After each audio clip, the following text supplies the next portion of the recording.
Wonderful. Welcome. Welcome to everyone who's joining us, who's coming from the waiting room into the main room. We are just going to give around 30 seconds to let a few more people come on in and then we'll get started. It's so wonderful to see your faces.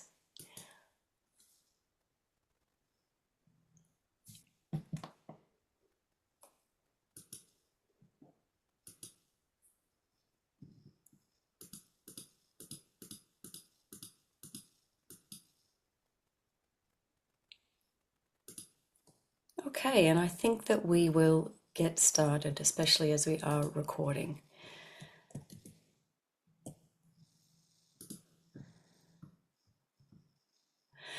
So, welcome everyone to Regenerate Cascadia's first landscape showcase. We are really excited for this moment here and so glad you're able to join us. Many of the people presenting today have been involved in co-creating and stewarding this vision and this work for at least 3 years now. And the work itself happening in the landscapes and the many relationships that are intrinsic to that work are decades old and grounded in ancient ways of being and relating. And so today, while this is one of our first major public moments with Regenerate Cascadia, it is certainly not the beginning of the work. And we really look forward to you hearing about the regenerative networks already on the ground in these landscapes that you'll be hearing about later. And so many of us on this call are gathered today on the lands of the Cascadia bioregion, stewarded by First Peoples since time immemorial. Sovereignty was never ceded, and First Peoples have role modelled stewarding their territories with respect for the whole community of life, of land, and water. And so to ground and centre together today as we go into this landscape showcase, we'd like to read an excerpt from a land acknowledgement given at a previous event that really touched our hearts. We think of our bodies as being all that we are. I am my body. But this thinking helps us disrespect water, air, land, and one another. But water is not external from our body, our self. Cut off your ear, and you will live. Cut off your hand, you will live. Cut off your leg, you can still live. Cut off our water, we will not live more than a week. The water we drink, like the air we breathe, is not a part of our body, but is our body. And what we do to one, to the body, to the water, we do to the other. Will we remember from where we've come? The water. And once remembered, will we return to that first water, and in doing so, return to the land, to ourselves, and to each other? And so this prose in land acknowledgement embodies our ongoing inquiry within this work, and we really extend a warm welcome to everyone joining us today on the call. And so now I'd like to very briefly introduce Brandon and Claire, who are the original conspirators and visioners of Regenerate Cascadia. They're the co-administrators of the program, and they sparked this idea over 3 years ago. My name is Taya. I'm the Landscape Hub Cultivator program manager and a core team member working with Claire and Brandon for the last 3 years. And of course, today the big stars of the show are the 5 landscapes that you'll be meeting and the many landscape stewards that will be speaking on their behalf. And they'll introduce themselves as they're going through their presentations. And so we'll just share some slides now to orient you to what you'll be seeing, what you can expect to see during today's showcase. So we'll start with some context setting. Oh, I'm going to pause. I've realized I've forgotten a really critical piece of information. Claire will be taking a somewhat back seat in today's showcase. She is fully present, but during this week, her mother has moved through her death process and in fact passed away last night just after midnight. And so we honor and make space for life and death and all of the movements in between. We're so happy that Claire could join us on this call and that she's present and that this work was very close to her mother's heart. And with that acknowledgement, we'll continue. So in regard to context setting, we'll start with bioregionalism, we'll look at Regenerate Cascadia, and then we'll come into a bit of a tighter focus around the Landscape Hub Cultivator. Then, of course, we'll get to the big event, the 5 showcases from the 5 landscapes you see on the screen, and dialogue and Q&A will be happening from 2 p.m. for those that are happy to stay on for an extra 15 minutes and have questions and would like to chat with folks. So, where are we coming to in this work? At a time marked by the erosion of trust, of truth, and the fragmentation of our communities and ecosystems, new approaches to governance and right livelihood are not just a preference, but a necessity. The challenges we face, from ecological degradation to social polarization, cannot be solved by the same top-down, siloed systems that created them. Yet everywhere we look, it is clear that people and communities are doing the work. So how do we grow relationships, trust, and the social infrastructure we need to make shared decisions, coordinate, and set priorities together, not just in one place, but across an entire bioregion simultaneously? Regenerate Cascadia and these 10 landscape groups are exploring these very questions through action learning grounded in core principles. And these principles are right relationship, how the land organizes us, regeneration, and bioregionalism. Each of these principles are very broad. They represent a paradigm shift. And so for us as a group, as an ecosystem, we are very much in deep and ongoing inquiry to discover what these principles actually mean to us. And so we're going to start today by taking a closer look at bioregionalism, which is a major underlying framework to our work. And I'll invite Brandon to share on that. Thank you, Taya. And firstly, I just wanted to say thank you to everybody for taking time out of your lunch and your afternoon to join us here. Before we started, I wanted to take a minute and introduce Cascadia and bioregionalism for people who might not be familiar with it. For those not familiar, our 10 landscape groups who will be presenting today all live here in the Cascadia bioregion, a region defined through the watersheds of the Fraser, Columbia, and Snake Rivers, as well as the temperate rainforest stretching along the coast. This region extends from southeast Alaska all the way to Cape Mendocino and as far east as Yellowstone, all the way to the Pacific coast to the Cascadia subduction zone. More than that, Cascadia is an idea, a movement, and a vision going back decades, growing from many bioregional congresses and gatherings from the 1980s onward. Cascadia is rooted in an idea called bioregionalism. Bioregionalism means living within and celebrating the unique context of place. It recognizes natural boundaries and is the opposite of a global monoculture and extractive economies that we see today. More recently, this is a philosophy and set of ethics that dates back to Peter Berg and Planet Drum in the 1970s. But also, it is a recognition of the healthy ways that people have lived responsibly and stewarded their place for the majority of human history. If you're not familiar with the term, this idea is built around the idea of bioregions. Bioregion simply means life place and is a holistic way of looking at the world that includes everything a species needs to not only survive, but thrive. No matter where you live in a bioregion. And this isn't just about humans. In fact, every plant, animal, fish, and species has and lives in a bioregion. What is the bioregion of a gray whale, of a salmon, or migratory bird? If we start to think about the world in this way, we start to realize how interconnected and interdependent all of these really are. They can't be separated. And one of the critical things about bioregion is that they are real. They are not arbitrary lines on maps and are made up of many different layers coming together to give us a sense and definition of place. We can see them, feel them, breathe them. They are visible from space, and we are all the experts of where we live. Here in Cascadia, we start with geology. We are a region shaped and defined by massive forces of plate tectonics jamming up against one another. These give birth to the mountains, to the Olympics, Cascades, and Rockies, all the way to the Continental Divide and are responsible for long vertical stratiations and dips like waves of valleys and mountains east to west. Ultimately, Cascadia is defined by the path that a drop of water takes from where it lands as it flows to the Pacific Ocean. From these hard lines, we see how energy within our region flows and is shaped. We see this with the wind. We see it with the rain, the soil, our temperature, and where our food is grown. We see it with our forests, our ecosystems, and our salmon, fish, plants, animals. And we see how people have lived here and stewarded this place since time immemorial.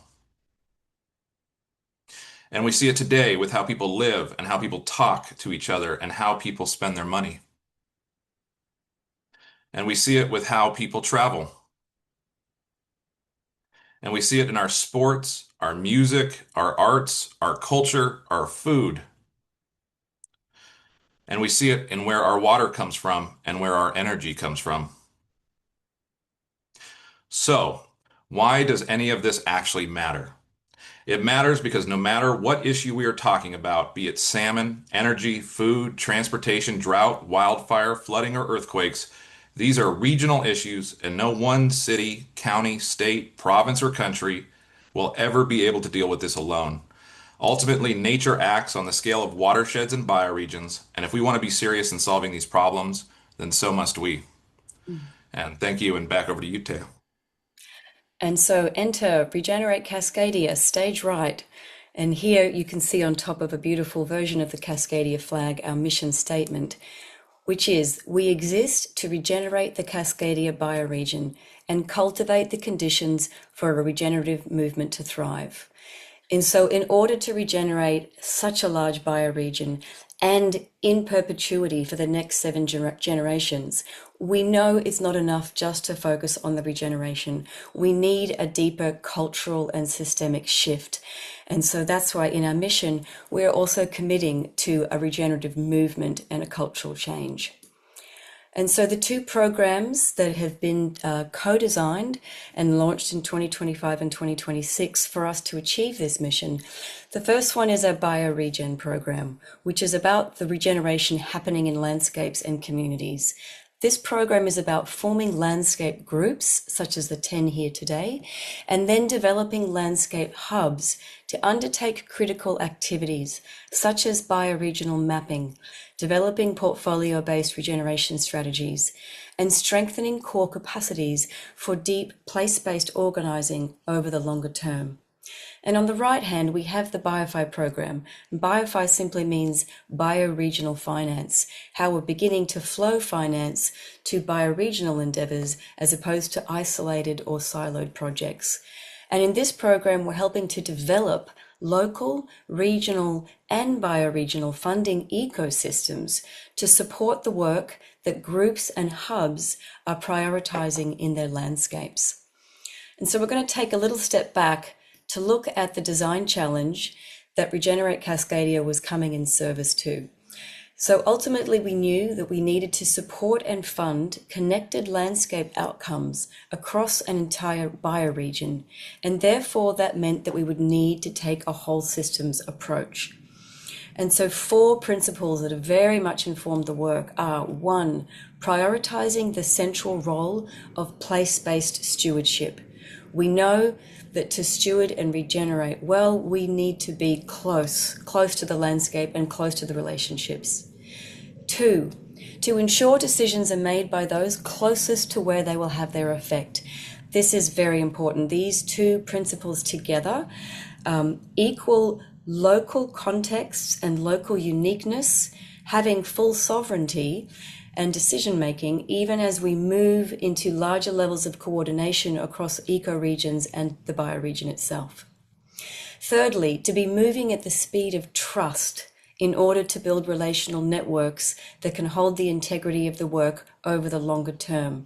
This takes time, and we do make sure that we allow time for those processes. And finally, facilitating representation, information flow, and co-learning across the whole system by using a nested scale structure. And what does that mean? So here we have a slide that speaks to the nested scales of regeneration. We know that the work needs to be grounded initially and ultimately in the landscape as the first port of call. But can we develop regenerate landscapes simultaneously in parallel, such that that can then flow to the eco-regional level of learning and coordination, and can then flow to the bioregional level of coordination, and ultimately become a template that a continent can use for regenerating at scale? And so we'll take a step back just, in terms of where did this work originate, and I'll hand over to Brandon for these next few slides. Yeah, thank you. Yeah, so for those not familiar, Regenerate Cascadia started with a bioregional activation tour in 2023, where we partnered with the Design School for Regenerating Earth and worked with roughly 80 people in 12 landscapes, each who hosted several days of workshops, presentations, and field trips, all built around the question, how do we regenerate an entire bioregion? In all, we traveled to 12 landscapes in 31 days and met with more than 1,000 people. This tour started in Celilo Falls, hosted by what is now the Gorge Group, who will be presenting later today, and it ended in Mount Vernon, hosted by what is now the Regenerate Cascadia Group, who will be presenting tomorrow. At the close of our activation tour, Skagit elder and artist Jay Bowen left us with these words, which I wanted to share with you here today. Gathered before us are the most important people in the world.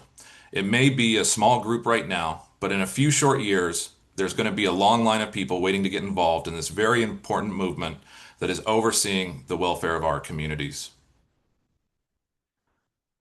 And these relationships are real. Since then, this community has been working with hundreds of people, networking, weaving, doing learning journeys, hosting events. And what is amazing is that since then, 8 of these 12 landscapes that we originally visited are joining us in these presentations and as part of our first Landscape Hub Cultivator. So you can see in this beautiful map, you can see how the work is forming. We have 38 landscape stewards across 3 separate ecoregions. And of course, within Cascadia, these groups are working across 2 nation states. We already have cross-border collaboration happening in Canada and the United States as we unite under the one bioregion. So let's give you a bit of a clearer understanding of what a Regenerate Cascadia landscape group actually is. So in technical terms, we have 2 to 3 landscape stewards that have committed to hold that group's identity and to hold regular meetings and to coordinate group activities. And so those 2 to 3 landscape stewards are not coming in to do new things and introduce new projects. They're coming in to represent the work that is already happening in the landscape and to take that further. So they're weaving and representing a holistic coalition of regenerative communities, organizations, and individuals from their landscape area so that we can start to consolidate isolated projects into strategic whole system approaches. They're also participants in our bioregion program, meaning that they get access to the 501c3 services that are so important to group work, such as tax-deductible grants and donations and insurance, so that funding can now flow much more easily to these groups. And they also participate in our monthly landscape community calls, which are open to the public, and the Landscape Hub Cultivator, which we are about to talk about now. So the Landscape Hub Cultivator sits within our bioregion program. It exists to create the conditions for the emergence of Cascadia landscape hubs, which is the next level of coordination above a landscape group that we are now exploring. And so you can see here in this beautiful illustration, this is a picture of the Regenerate Cascadia ecosystem. And you can see the Regenerate Cascadia team and staff members as being the mother tree in this beautiful grove that our 10 landscape groups and our 38 landscape stewards are making and holding for us. And these people and these groups are really the bridge between a much larger community of at least 600 members, of individuals, groups, organizations, and businesses within Cascadia. And up in the top left hand, you see the Landscape Hub Cultivator represented here as the sunlight bringing nourishment into this ecosystem, and specifically flowing funding to these groups and these projects. So over the course of the program, $80,000 will be distributed that Regenerate Regenerate Cascadia has raised to the landscape groups themselves in reciprocity for the work and the deep commitment they're making to this program. And $30,000 that has been raised, these landscape groups will get to experiment practicing flow funding and flowing those funds to identified landscape projects in their landscapes. And so what is the LHC, as we like to call it? It is a year-long incubator. It's a live learning laboratory for capacity building for our landscape groups. So very much learning through doing. Together, we're exploring how to communicate, to cooperate, to coordinate, and to collaborate across landscape scales. Because if we can't learn to do it there, how do we carry it forward to the ecoregion and to the bioregional level? It is definitely an active experiment in bioregional organizing, bioregional finance, and systems transformation. It's also a platform for us to develop key components of bioregional finance within an action learning environment so that we're turning theory into practice through the work that we do. And finally, it's a tool for promoting multi-capital value and right livelihood, which in more simple terms means taking the often invisible and unvalued work happening in our landscapes and communities and elevating that and making it visible and more valued in our current systems. And so, in a nutshell, you can say when you look at an image like this of the Willamette Valley, a landscape, we know there are many isolated projects and organizations working towards the same North Stars of right relationship and regeneration. Our landscape groups are coming in service to these projects to connect them into a communication structure so that we can start to develop connected portfolio approaches that can increase the impact and the resources going to each of these projects. And so what does the year-long journey look like? What are some of the things that these landscape groups are exploring in our LHC? Well, you can see down the bottom in the blue square, we're starting with the landscape stories and today and tomorrow's showcase, making this work and these people visible from the get-go of our process. And then over to the left, we'll be moving into bioregional mapping and uncovering story of place. As Brandon referred to, these groups will be supporting many people within their landscape to uncover the deepest layers of place and come up with a shared story that everyone can find themselves within. And this process yields many outputs. And one of them will be a portfolio initially of regenerative projects to start to flow funding to. And those projects will be nested within a beginning landscape strategy and budget so that we're starting to coordinate and understand the resources needed to sustain the work. We'll also then be working on core team development. What are the capacities, the skills, and the resources needed for these landscape stewards to hold a hub, which is a larger organizing structure? And something that's very important that we'll be working around is what indicators are the community identifying that demonstrate wellness and health in the landscape and in the community? It's really important that those are sourced from within the community and are not top down, so that when finance is flowing, we're able to show impact in return in the way that we think is the most relevant. And so if we briefly look at these phases, we're here in phase 1 preparing the foundations. In phase 2, we're moving into our in-person bioregional mapping workshops. In phase 3, we're moving into team development and practicing funding flows out to regeneration groups. At each of these phases, funding is dispersed to landscape groups and to landscape projects. And what does this work look like in practice? We have an online community of practice in the Mighty Network space where communication, coordination, and shared resources happen. We have phases that each feature a key action learning project and an output, such as the showcase. And then we use monthly content sessions, weekly classroom sessions to do the work together, and finally, weekly landscape office hours for individual support that might be needed for groups. And so that brings us to what we're all here to do today, which is to showcase these 5 landscapes that you see on the screen. We'll be hearing from Duwamish River Valley, from the Gorge, from Whidbey Island, from Greater Victoria and Fraser Lowland in Canada. And so we'll be kicking off with Duwamish River Valley. I'd like to call on all of the landscape stewards presenting today to raise their virtual hands so you can be spotlighted. and to unmute yourself. And when you're ready, just let me know with next and I'll start your slides.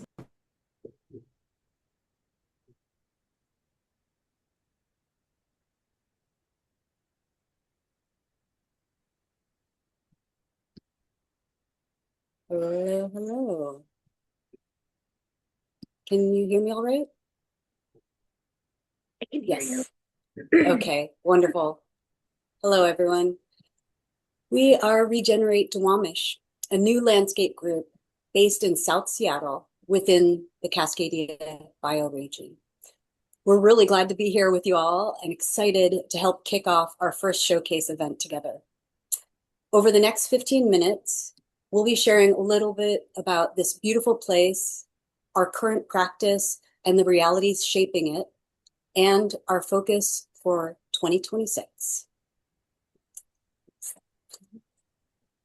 To start, I'd like to share a guiding statement for our work. Grounded in the Duwamish River Valley, we weave together the diverse communities surrounding Seattle's only river to restore its vital living watershed. Our mission is to help support the health of the Duwamish watershed and the communities that depend on it. Our vision is a restored Duwamish watershed where healthy ecosystems and thriving communities are inseparable, a legacy for generations to come. We approach this work by rooting our efforts, practices, and values in the living systems that sustain us. That means working across ecological, social, economic, and political aspects of the watershed, recognizing that restoring the water and the land and supporting its communities are inseparable. Next. Debbie? Great. Hi. Before we dive deeper into our work, we'd like to introduce ourselves. My name is Debbie. Next slide, please. Yeah, thank you. Okay, yeah. So my name is Debbie Pacine, and I'm a longtime circular economy enthusiast. I live here in the community of Georgetown. I work as the science fair coordinator at the Georgetown Steam Plant, and my work and passion is centered at the intersection of art, industry, environmental storytelling. Christoph. And I'm Christoph Strauss, a regenerative urban planner and systems change maker. I collaborate with Seattle Donut Economics Coalition, Watershed Community Development, and I'm a co-founder of Circular Pacific Northwest and the University of Washington's Just Circular Communities Collaborative. With Regenerate Duwamish, I'm really excited to contribute planning, organizing, and systems thinking strategies that help us reimagine the Duwamish River Valley as a thriving, regenerative watershed 7 generations into the future. And I'm Kim Schwarzkopf, a mom, filmmaker, co-leader of River City Skate Park, a convener with Reconnect South Park, and a founding member of the Seattle Donut Economics Coalition. I love connecting with others, sharing stories, and thinking deeply about what it takes to have a sustainable peace for all. And now let's hear from Debbie, who will share the story of this place. All right. So to understand our story of place, let's zoom in geographically and historically. Next slide, please. We'll start here with an overview of Cascadia. Play. Can you play the slide? Yeah, thank you. We'll start with an overview of Cascadia, a bioregion defined not by political borders, but by watersheds. As we move into Washington State, we'll see how mountains, forests, river basins, coastal systems shape the movement of water across the land and into the sea. As we zoom in further, we get here to the Salish Sea, an ecosystem where land, mountains, and oceans collide. This convergence creates a keystone food web, making it one of the most productive and pressured ecosystems on the planet. Now centered in the frame is the city of Seattle, the Emerald City. And finally, here we are at the Duwamish River Valley, our focus, where the ancient systems of the Duwamish watershed and the enduring presence of the first people intersect with a modern industrial landscape.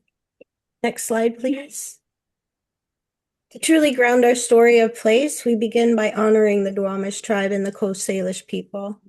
who have stewarded these landscapes since time immemorial. Despite the ongoing injustice of being denied federal recognition, the Duwamish tribe remain rightful caretakers of the Duwamish River Valley.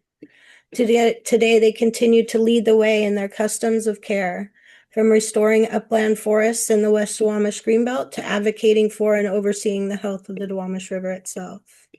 Next slide, please.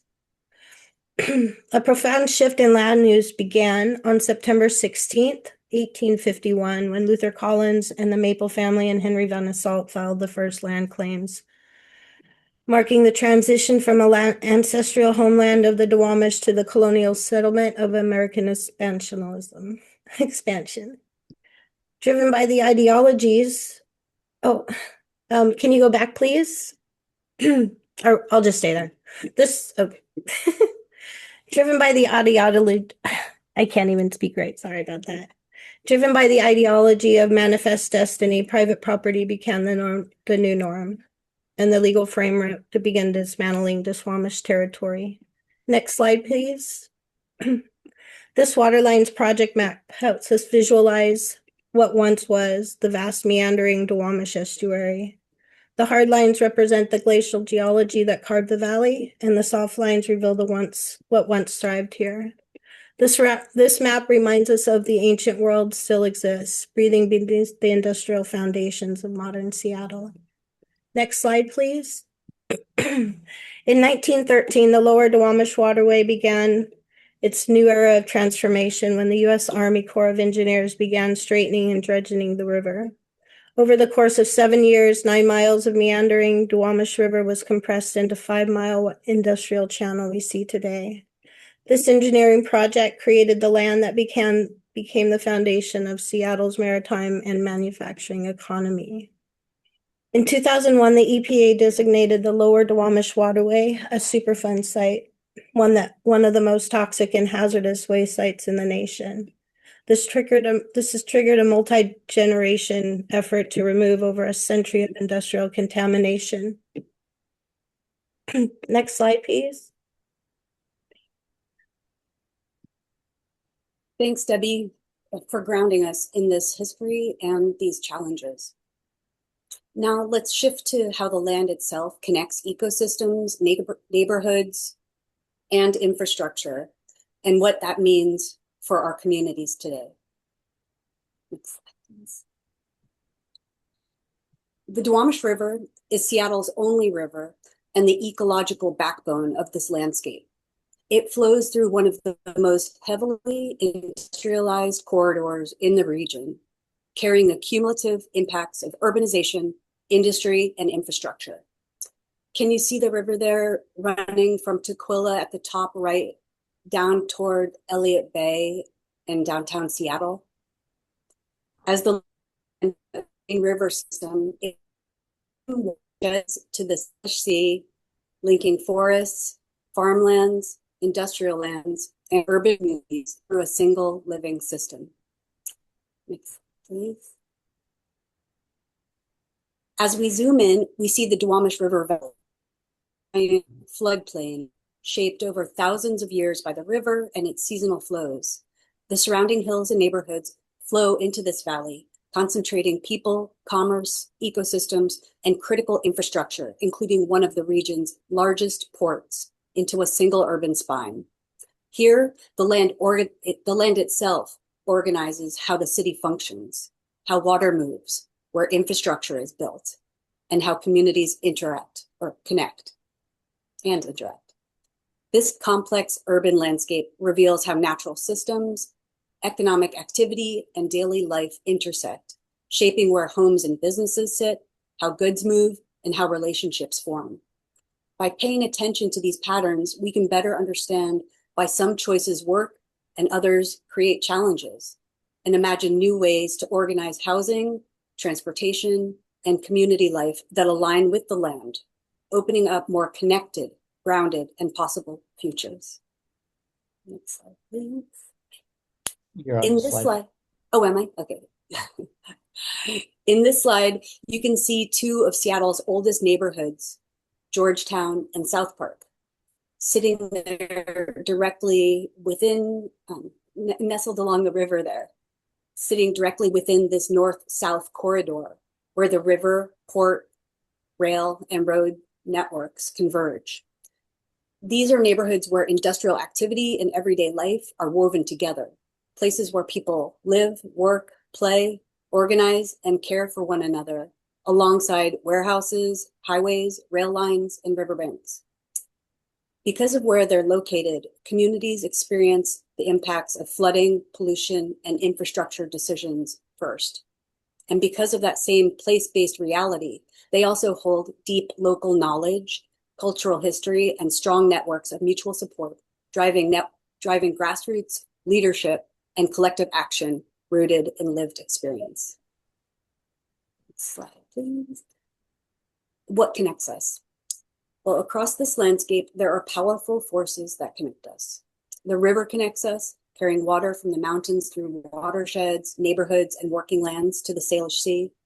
And commerce connects us, as the food, goods, and materials that sustain daily life move through this valley. And community connects us, because the health of the land and the health of the people who live here are inseparable, shaped by the choices we make together and the futures we build collectively. Now, I'll pass it to Christoph to share the organizing frameworks guiding our collaborations. Thanks, Kim. Next, I'll share some of the grounding approaches that inform our collaborative network and guide our work across the Duwamish Valley. Our work is grounded in 5 interrelated approaches that guide our relational collaborations. I imagine these frameworks are familiar to many of you. A just transition establishes our commitment to equity, ensuring the shift away from extractive systems distributes benefits fairly and leaves no community behind. The solidarity economy informs how community wealth is built through cooperation, shared ownership, and mutual aid. Circular economy principles guide how materials and resources are kept in use throughout their life cycle, replacing linear waste systems with circular flows. Donut economics helps anchor this work within social and ecological boundaries, ensuring human needs are met without exceeding planetary limits. And regenerative economics is a living systems approach focused on restoring ecological systems, strengthening communities, and creating net positive outcomes across all societal systems. Next. One theory of change that deeply informs our community organizing is the just transition model. This is developed by Climate Justice Alliance and Movement Generation. This framework guides the transformation from extractive systems where knowledge and resources are taken, used, and discarded toward regenerative systems rooted in restorative relations, cooperation, and community self-determination. Just transition also provides a roadmap for coalition building across siloed sectors, aligning public sector agencies, philanthropy, and mission-driven businesses with local knowledge and community values-based wisdom. This helps us frame long-term collaboration toward a living economy as a process of repairing environmental harm, regenerating local economies, and restoring right relationships between communities and the living systems that sustain them. Our work is rooted in a growing collaborative network that spans community organizations, cultural spaces, and systems change initiatives across the Duwamish River Valley. Some of our current community partners include groups advancing circular economies, environmental stewardship, community development, and cultural activation. Some of these are Circular Pacific Northwest, Sustainable Seattle, Seattle Donut Economics Coalition, Watershed Community Development, the Duwamish Valley Sustainability Association, Reconnect South Park, and creative and cultural anchors like the Georgetown Steam Plant and Equinox Art Studios. Over the next year, we're excited to foster collaborative relationships and future partnerships across multiple sectors. These include nonprofit organizations focused on equity and people-centered economies, academic partners at the University of Washington, and the Duwamish Tribe, and public sector agencies at the city, county, port, and state levels. We also see deep alignment with philanthropic organizations in the regional startup ecosystem working on economic equity, climate justice, and circular innovation. Together, this collaborative network reflects our approach to regenerative change, one that grows through trusted relationships, shared learning, and coordinated action across these interdependent systems. Next. One of the central challenges of our era and this landscape is the transition from an industrial extractive economy to a bio-based and regenerative one. Nowhere is this more starkly visible than in the Duwamish River Valley, where polluting industries have left a legacy of contamination that have turned the river into an EPA Superfund site and produced a 13-year life expectancy gap between Duwamish Valley residents and wealthier neighborhoods. The harm is evident not only in the water and soil, but in the air and in the health of the communities who live and work there, creating an urgent call for environmental justice, community ownership of land, and food equity. Our long-term goal is to move toward a regenerative district, one where the river has been restored, communities are in reciprocal relationship with each other and the land, and where localized, circular, and regenerative resources form the foundation of community connection and resilience. In this future, collaborative partnerships and cooperative interdependencies replace extractive logics, leveraging circularity, regeneration, repair, and care to generate net positive outcomes for the land, the river, and the communities they sustain. Next. Finally, we want to briefly share some of our priorities for 2026 and how we plan to move this work forward. Next. In 2026, our work focuses on 3 areas of activity. First, connecting and communicating, meeting organizations and community members where they already gather, hosting events and sharing resources to build trust and strengthen relationships. Second, cross-collaboration, identifying areas of alignment across organizations already doing critical work in the Duwamish Valley and weaving opportunities for shared initiatives and partnerships. And third, co-creating, facilitating participatory design workshops where partners and community members can collectively envision future scenarios and begin developing pathways towards system change. Next slide. One of our first major initiatives will be a bioregional mapping workshop with community and partner organizations. At these workshops, we'll map existing organizations, initiatives, and future visions alongside systems relationships between natural, built, social, and economic systems. Our goal is to build trust, explore shared future narratives, and identify collaborative projects that help move us toward our preferred futures. We hope many of you here will join us at these workshops and other events later this year. Now I'll pass it back to Debbie to wrap us up. In closing, we recognize that our actions today matter, not only for ourselves, but for the future generations to come, who will inherit the consequences and the benefits of the decisions we make today. It is up to us as creative land stewards to put into practice these initiatives that will help us transition us towards a more regenerative and resilient future. Practices that honor 7 generations to come. This is where our work begins. We hope you join us on this creative journey. Thank you for sharing time with us. Wonderful. Thank you so much to Kim, Deborah, and Christoph, the landscape stewards in the Duwamish River Valley, a uniquely urban landscape that we have within the showcase. Thanks for kicking us off. And we would now love to invite those presenting from the Gorge, which is a different eco-region entirely, moving down south, very different landscape, to put their virtual hands up to be spotlighted. And when you're ready, just let me know and we'll kick off your slides. All right, I'm ready if you can hear me. Yes. Awesome. Hello, everybody. My name is Christian Quiver, and I have the honor and privilege of representing the Gorge. Now, I really want to start with what does that mean? Where's the gorge? Where is this landscape? And how does that relate to the greater Cascade bioregion? And so where the gorge really sits is at the entrance to the rainforest. And so for me, if you travel 30 minutes to the east, you are in the high desert. And if you travel 30 minutes to the west, you're actually inside of temperate rainforest. So we're right along that Columbia River, which kind of leads from east to west, well, a little bit off. And then we have 2 mountains that frame us from the north and to the south. And so how I consider us is really a classic Cascadia transition zone, which really gives way to some of the most breathtaking views that I've ever seen in my entire life, to be honest with you. You can go to the next slide. And so here you can kind of see on that top right image, that is what it looks like 30 minutes to the east. And then the bottom right image, that's what it looks like 30 minutes to the west. And with those mountain ranges, it really starts to create these really beautiful river valleys. And so we're a hot spot destination for a lot of people to partake in activities on that river. The next slide. And then we have these two, again, majestic mountains to the north and to the south. To the north, we have Pato, or what people call today is Mount Adams. And then to the south, we have East, which what people call that today is Mount Hood. Which really creates this wind funnel with the hot air moving from east to west through along the Nch'i Wana, or what today is the Columbia River, and starts to create a worldwide known destination for wind sports. Go ahead and go to the next slide.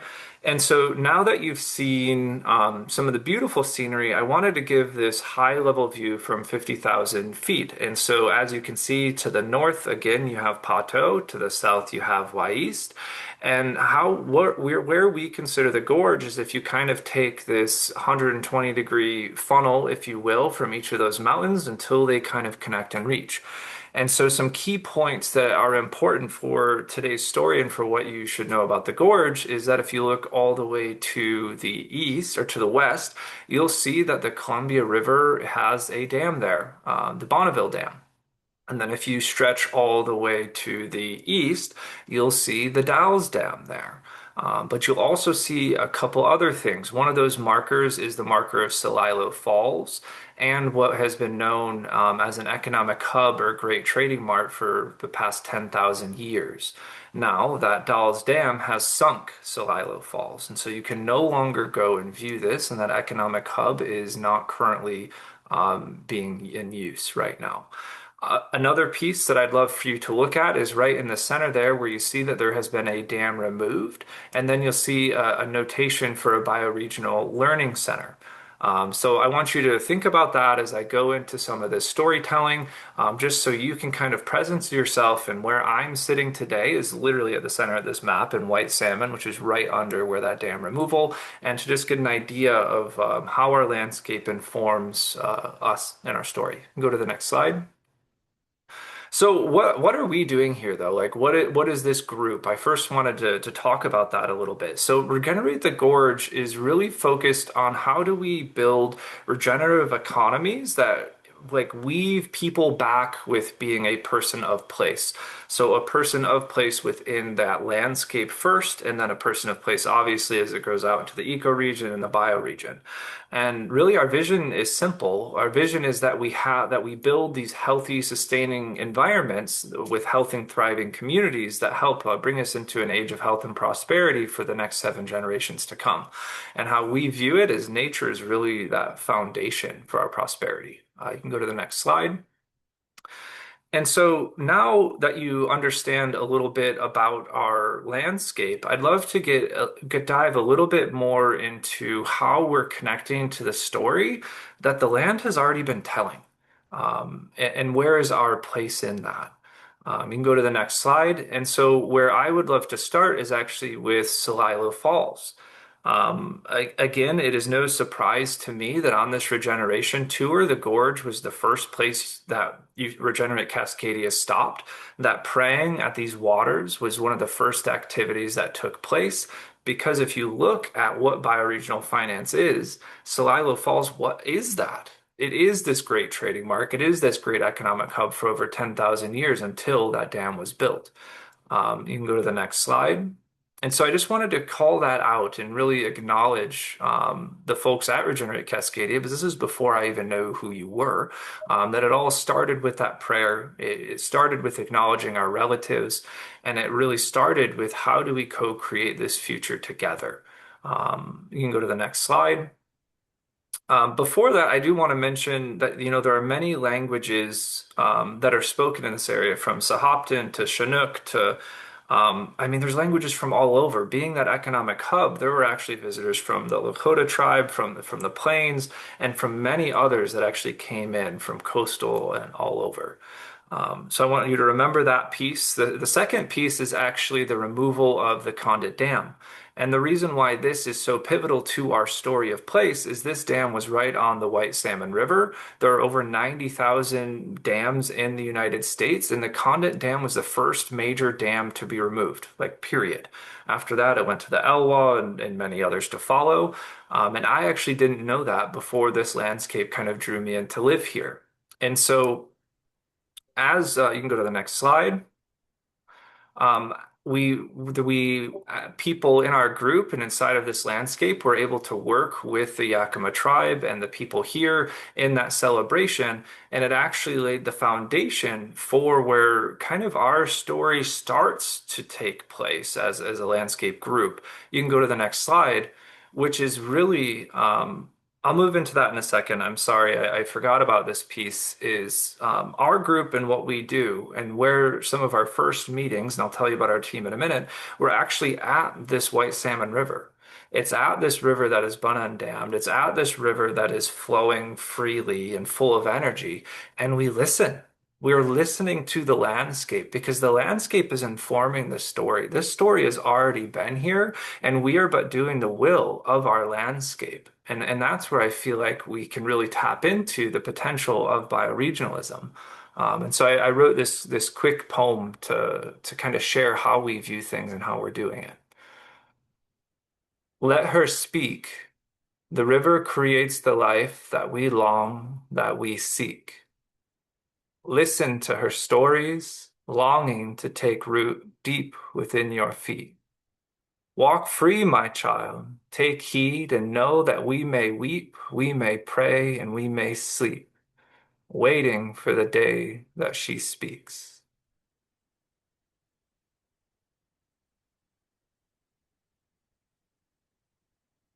So this land, this river, where it was undammed, laid the foundation to some of the work that the folks over inside of our community, regeneration community, with the Bioregional Learning Center.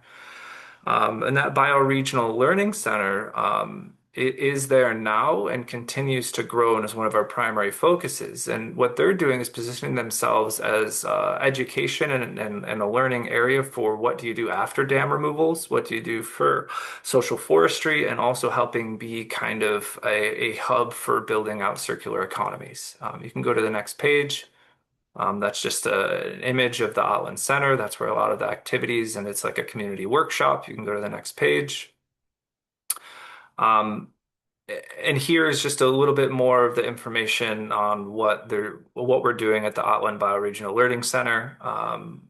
One of one of our members who leads this area, unfortunately, was not able to jump on, so I'll have to wait for him to talk more about it. You can go to the next slide.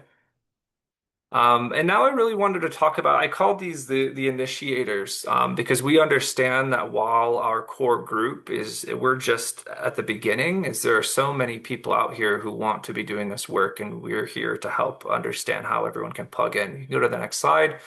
So we have myself. I come from mostly a tech background and being scrappy and building earthships and doing all sorts of other fun activities. We have one of my brother, James Blodgett, who's an enrolled member of the Yakima tribe. He really is focused on community and making sure that we're always being able to identify community needs and then be able to provide for those needs. Next slide.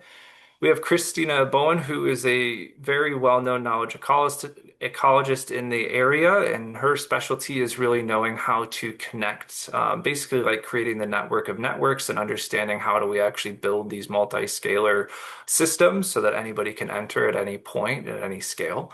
And then we have Keala, who is, he leads the Learning and Bioregional Education Center. Next slide. So what is our focus? You can go to the next slide. Our focus is really on three major buckets or categories. One of those is connection. And so we don't have the correct systems in place to have a proper multi-scalar ability so that anybody, again, at any scale can come and can plug in and know exactly how to contribute at any point and not need to actually go through any sort of gatekeepers.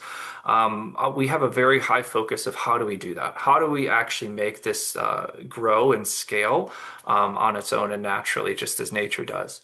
The other area is growth. We're wanting to put together and develop essentially like a mini incubator of where we're actually putting to action some of these principles of where we can take local businesses and we can start to not only just give them funding, and that's why I call it an incubator, is we can also give guidance on monetization strategies. How does that tie into the local landscape businesses? How does it tie into the eco landscape and maybe even the bioregional landscape? The third is learning, which is really that bioregional learning center, which we're focusing our efforts there as well. Next slide. I wanted to talk a little bit about this incubator. We're really using the three horizon approach, and our goal here is how do we actually create like place-based catalysts, and how are we a place-based catalyst creator? So the next slide is an endeavor that we're really excited about is building out a case study or actually putting this incubation in practice. And so something about the gorge is we're doers. We're creators, we're builders, and we move fast. These rivers move really fast, and we match that energy. And so one of the areas that we're focused on is with Emerald Systems in collaboration with the Mid-Columbia Economic or Innovation Hub, which is a state of Oregon funded organization, and the Gorge Rebuild It Center to start to understand how can we actually in practice incubate these circular and local economies in real time. Next slide. And that's it for the gorge. Thank you all for your time. In the meantime, if you want to be involved, if you're listening, feel free to send us an email and we'll do our best to reach out. Thank you. Thank you so much, Christian, for presenting on behalf of the four landscape group stewards you've named. David, you've got your hand up. Oh, because you're ahead of the game. Fantastic. All right, so our next group is Whidbey Island. They're going to be kicking off at 1 o'clock. So we do have 4 minutes just to take a deep breath, maybe have a little stretch in your seat. If you've just had lunch, let your body relax and digest. And we will definitely start on the dot at 1 o'clock. Claire and Brandon, did you want to field any questions, or should we just use this as a pause moment? Yeah, I think if people have questions,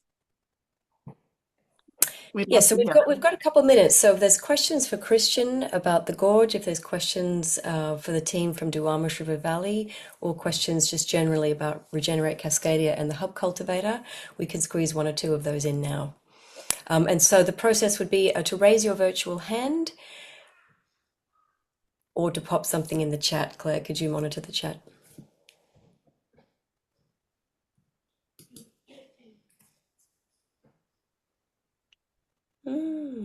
Lovely to see everyone's faces. Yeah, so there is a question. I don't know who it's being directed at, but it's from Tony. Do you have examples of businesses you've been able to work with? And that maybe that's to both groups. Any of our landscape stewards able to respond to that? I'm happy to. So our approach has been, just like with most things in bioregional, how can it be actually sourced from the community? And so we started working with some of the economic teams in both Washington and Oregon State to understand what they're facing, how they're approaching things. And then they were able to share with us different businesses that are essentially slipping through the cracks that the community needs help with, but these state entities can't actually do anything. And so that's how we got in touch, or we started to source some of these businesses, which is really the Emerald Systems, to understand that. So that's kind of the example of the business is they're trying to reduce waste. So essentially they do lots of logistics and trucking into Portland, but then they return with empty trucks. And so how can they actually help reduce waste just within kind of the little Columbia River Valley? Right. And so we're just at 1 o'clock. So Alexander, we'll circle back to you after this next presentation if your question is still live. And I'll go back to sharing screen, and we'll invite the Whidbey Island crew to put their virtual hands up to be spotlighted, and also to unmute themselves. And then let me know when you're ready to kick off.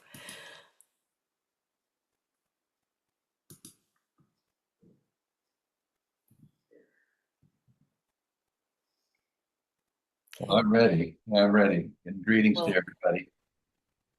My name thank is Pascal, and I've been asked to do this presentation on behalf of Regenerate Whidbey. At the heart of all our regenerative work is the transformation away from an extractive culture towards a new restorative culture, a cultural change that enables believers to live a life aligned and in balance with the natural world. To that end, we need new stories.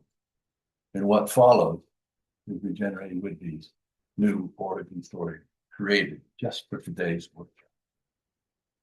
One who remembers the tide. Long before the first cedar canoe touched the water, before the first salmon chose its river, there was a spirit who lived in the deep places of the Salem Sea. Some called her one who remembers the tide, because she carries the memory of every rising and falling, every moon pole, and every breath of the water. She is not a woman, not a creature, not a god. She is the sea learning to speak. In those early days, humans were new to the shoreline. They walked with curiosity, but with hunger, taking what they needed without knowing how to give back. The sea spirit watched them, feeling their footsteps through the sand the way a drum feels the dancing. She whispered to the barnacles. She whispered to the eelgrass, the kelp forest that swayed like old storytellers. Teach them, she said. Teach them how to belong. And so the teachings began, not with words, but with relation. The salmon were the first to speak to her. They returned each year, shining like copper in the sun. They offered themselves to the people, but they also showed the people the cost of forgetting. When the rivers were blocked, the salmon grew thin. When the forests were cut, the waters were warm. When the people took without ceremony, the runs grew small. The sea spirit let the people feel this in their bones, not as punishment, but as a reminder that every gift carries a responsibility. Next came the cedar, the grandmother tree. She told the people, stand tall, but bend with the wind. Give freely, but never without gratitude. Your body is not separate from mine. Your breath is not separate from the sea. And the people listened. They learned to weave, to carve, to build in a way that kept the world in balance. But the sea spirit knew humans forget easily. And so she placed a memory inside each person, a small tide pool of knowing, a place where the boundary between self and the world dissolves. Some feel it when they paddle at dawn. Some feel it when they hear the ravens call, or when they stand barefoot on the beach and the tide washes over their feet, saying, you are a part of this. You are responsible for this. You are loved by this. And today, the sea spirit is still speaking. She speaks through the orca searching for the salmon. She speaks through the storm that reminds us that we are not in charge. She speaks through those quiet mornings when the water is glass and the world feels whole. She speaks through people like you, all of us here today, who are remembering the old relationships, who feel the pull of the tide inside them. For who knows what caring for the land and the water is not activism, but kinship. And the sea spirit's teaching is simple. Belong to the world as the world belongs to you. Care for your relatives, those with fins, wings, roots, and breath, and live in a way that lets the next tide rise clean. And when you forget, go to the water, and she will remind you. Next slide. Well, having just heard the sea spirit story, look closely at this map.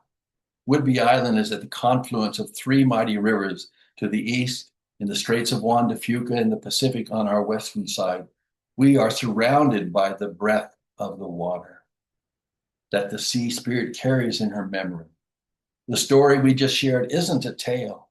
It's our reason for being. It sets the scene for a new way of being where we belong to the world as the world belongs to us. Next slide. with 8 of 9 global tipping points already exceeded. When we were asked why to form this group, our answer was visceral. Why does a drowning man cling to a life raft? Well, welcome. Next slide. Welcome to Regenerate Whidbey. Our mission is about restoring balance, ecological, cultural, and relational, by rooting our lives in place and community, guided by the values of reciprocity, humility, and right relationships. Next slide. Whidbey has a unique role. We are an ecological crossroads of marine, forest, and prairie. We are large enough to model bioregional systems, but yet small enough for deep-hearted community engagement. Next. Regenerate Whidbey seeks to be a shared container for coherence, collaboration, and long-view regeneration.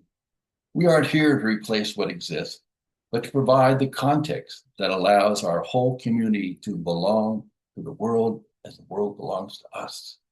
What makes Regenerate Whidbey distinct is our bioregional lens as we strive to weave our values into a whole system approach. Next slide. Whidbey reflects that small town ethos where personal relationships rule. We're a vibrant community with 310 registered nonprofits, and it seems that every ecosystem is protected by a guardian steward. We have environmental classrooms and organic farm schools. We are a place of artists and stewards, and we know each other.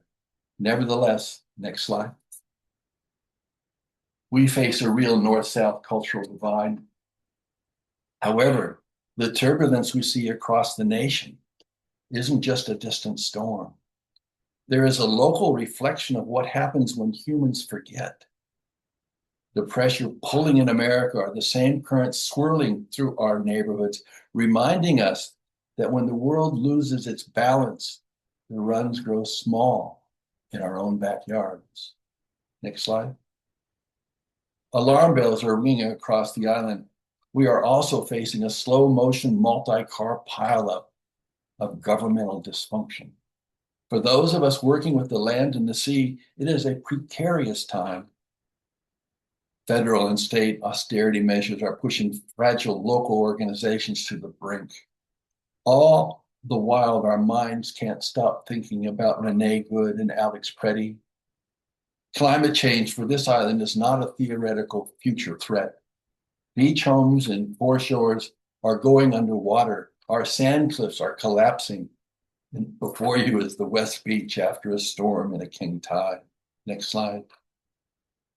Our local organizations are being broadly impacted for a host of reasons on the slide by volunteer burnout, loss of institutional memory, programs being cut. Our small community has less capacity to respond to basic human needs, let alone new climate and pollution shocks in real time. These are unfamiliar times, unfamiliar realities, and this is the time to protect and sustain our beloved organizations. Next slide. The Whidbey Institute. It has 50 years that holds the gravity of bioregional learning and communion. The Institute is going to be a core operational partner for Regenerate. We need to protect and sustain it. Next slide. The Whidbey Camino Land Trust has 9,000 acres protected that needs to be cared and restored. Next slide. As do our multiple parks and reserves. Next slide. Our Earth Sanctuary. This is a much beloved icon on our island. The Earth Sanctuary, where forests and wetlands and art unite. It too needs to be preserved and protected. And finally, next slide. Our South resident J-Pod. It's the Langley Well Center's heart. It's the heart of our orchid network. And it represents what the sea spirit told us about honoring kinship with all beings. Next slide.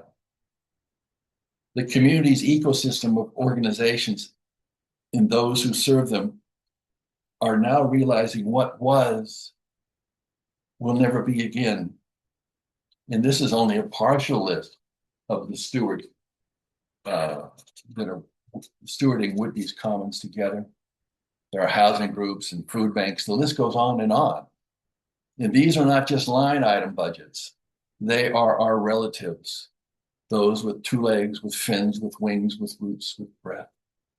It is this ecosystem of community organizations that motivated the development of this year's Regenerate Whidbey's work plan. Next slide. Our goal this year is to systematically cultivate the framework, values, and practices that prepare Whidbey to navigate this uncertainty by nurturing bioregional regenerative vitality. Next slide.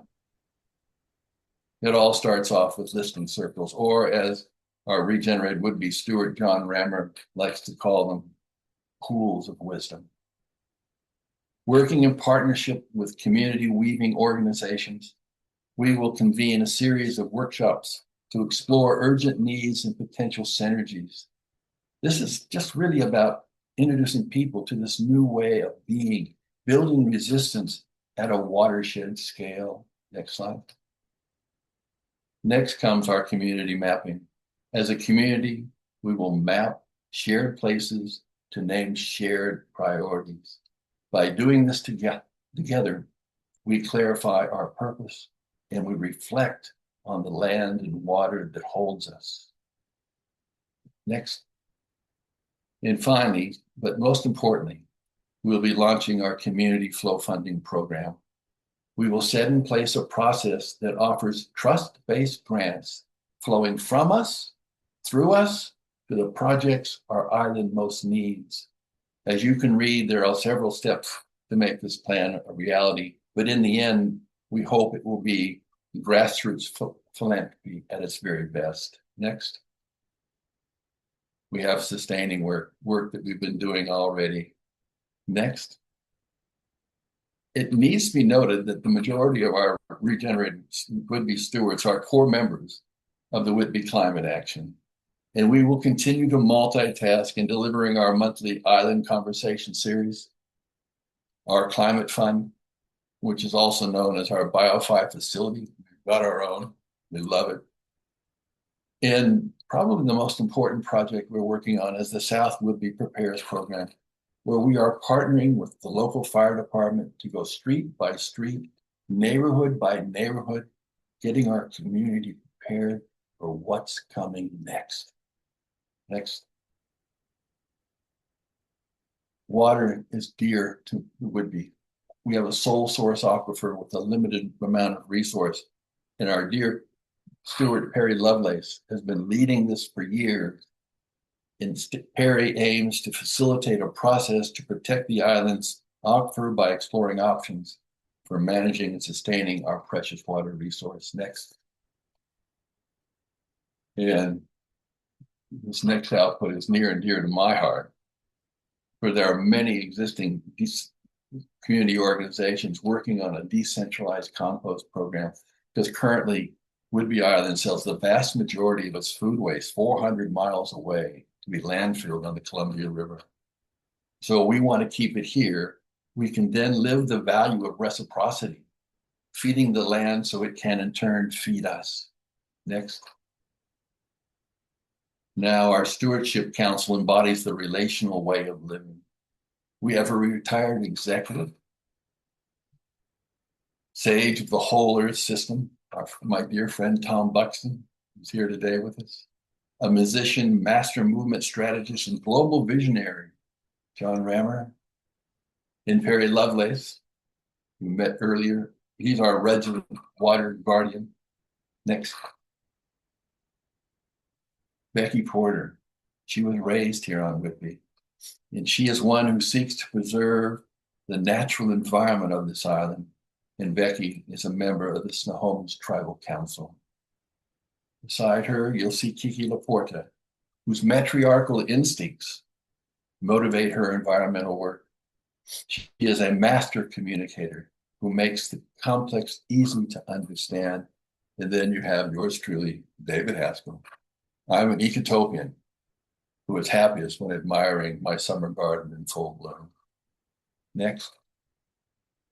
Our stewards also include system thinkers like Jeff McNeely, who sees the resonance between the inner and outer landscapes.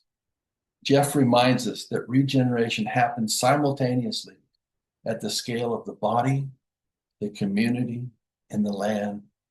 Jeff's work reflects his small tide pool of knowing the sea spirit placed in each one of us and all of us here today. So let it be, next.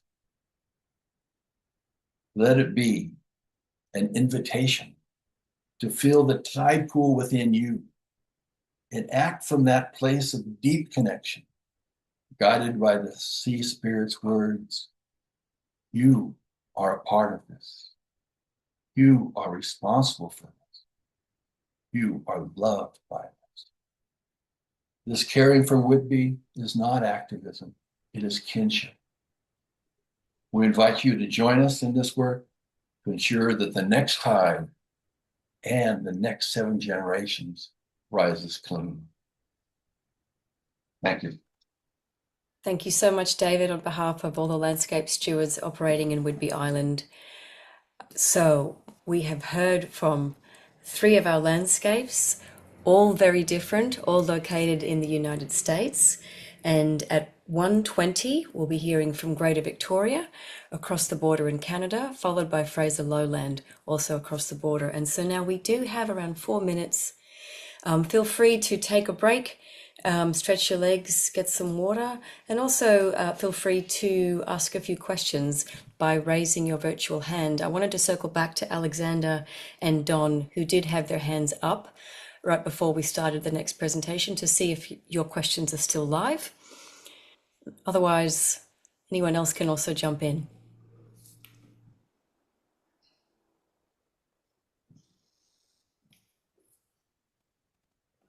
What's it like hearing from 3 distinct landscapes, one after the other, and the people that are working there? We can even open up for a few comments. Hey, Deborah.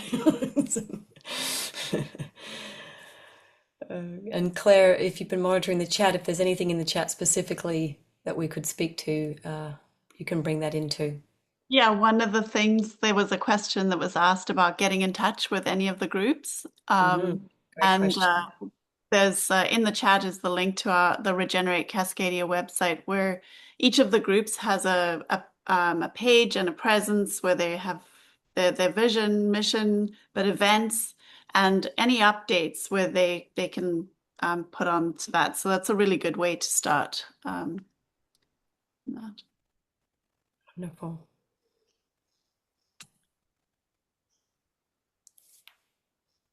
Anyone else? I was just going to say, I had a comment. So many great, memorable lines in these presentations so far. One of the one and just the last one, this is not activism, it's kinship. That was just a really beautiful line. And I'm just taking so many things to heart, as I listen to everyone coming at it from different. So far, it's just been very heartwarming and great lines. Good job, guys. Yeah. I think I would love to just actually draw attention to something that has been a guiding principle that may not have come across quite as much, but it's been really important in how we've been working together, is this not wanting to stretch people past what they're actually able to do, to our capacity to hold what we have is when we're working in right relationship. That's where we're at right now, and that's where we need to start. And so that's also why we start with the land. And I know that Taya went into that, but it's something that we have emphasized over and over again. And it really has been a very, very important principle to keep bringing up. And so what you'll notice here is that we have groups that have been working together for many years now, and we have groups that have just started a few months ago, which is so wonderful because it gives a sense of what is a developmental work and how long does it truly take to move at the speed of trust and build these relational networks that honor what is already taking place in the landscapes. And so I'm going to go back to sharing my screen for our Greater Victoria presentation. Darren, if you could raise your virtual hand so we can spotlight you. And I'll get your first slide up. And you can take us away when you're ready. Awesome, thank you. Hey, my name is Darren. I'm here on the traditional lands of Lekwungen and Wasanic peoples, also known as the Greater Victoria on southern Vancouver Island. And I want to pay homage to the Indigenous people who have lived here and tended to this place for thousands of years. This work that we're doing has deep roots here. And I want to propose an idea that we're not separate observers or residents. We're actually part of the land. And we are part of the Salish Sea, learning to see itself, learning to organize itself. And if we look at these two maps here, on the left, we have Greater Victoria divided by municipal borders, lines drawn on paper, decided by people that have nothing to do with how water flows or how ecosystems work. On the right, you can see the Salish Sea. Every color is a different river system, all flowing into one shared body of water. This is how the land actually organizes itself. And that's the shift we're inviting from the map on the left to the map on the right. From seeing ourselves as residents of a municipality to recognizing that we are part of a living watershed. We are the Salish Sea. Next slide, please. So this is our Cord stewardship team. We're a small team with different gifts. Polly brings deep roots in local food systems and community organizing. She currently works for a farmland trust. Claire is a connector who sees relationships across the whole bioregion, and I bring a systems design and technology lens.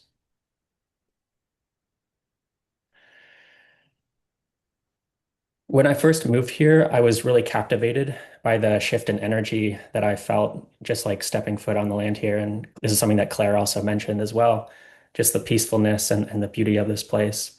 The ocean, the mountains, the forests, the gentle climate. I'd see orcas from the ferry, eagles, salmon in the streams. And I thought, wow, this place is so alive and abundant.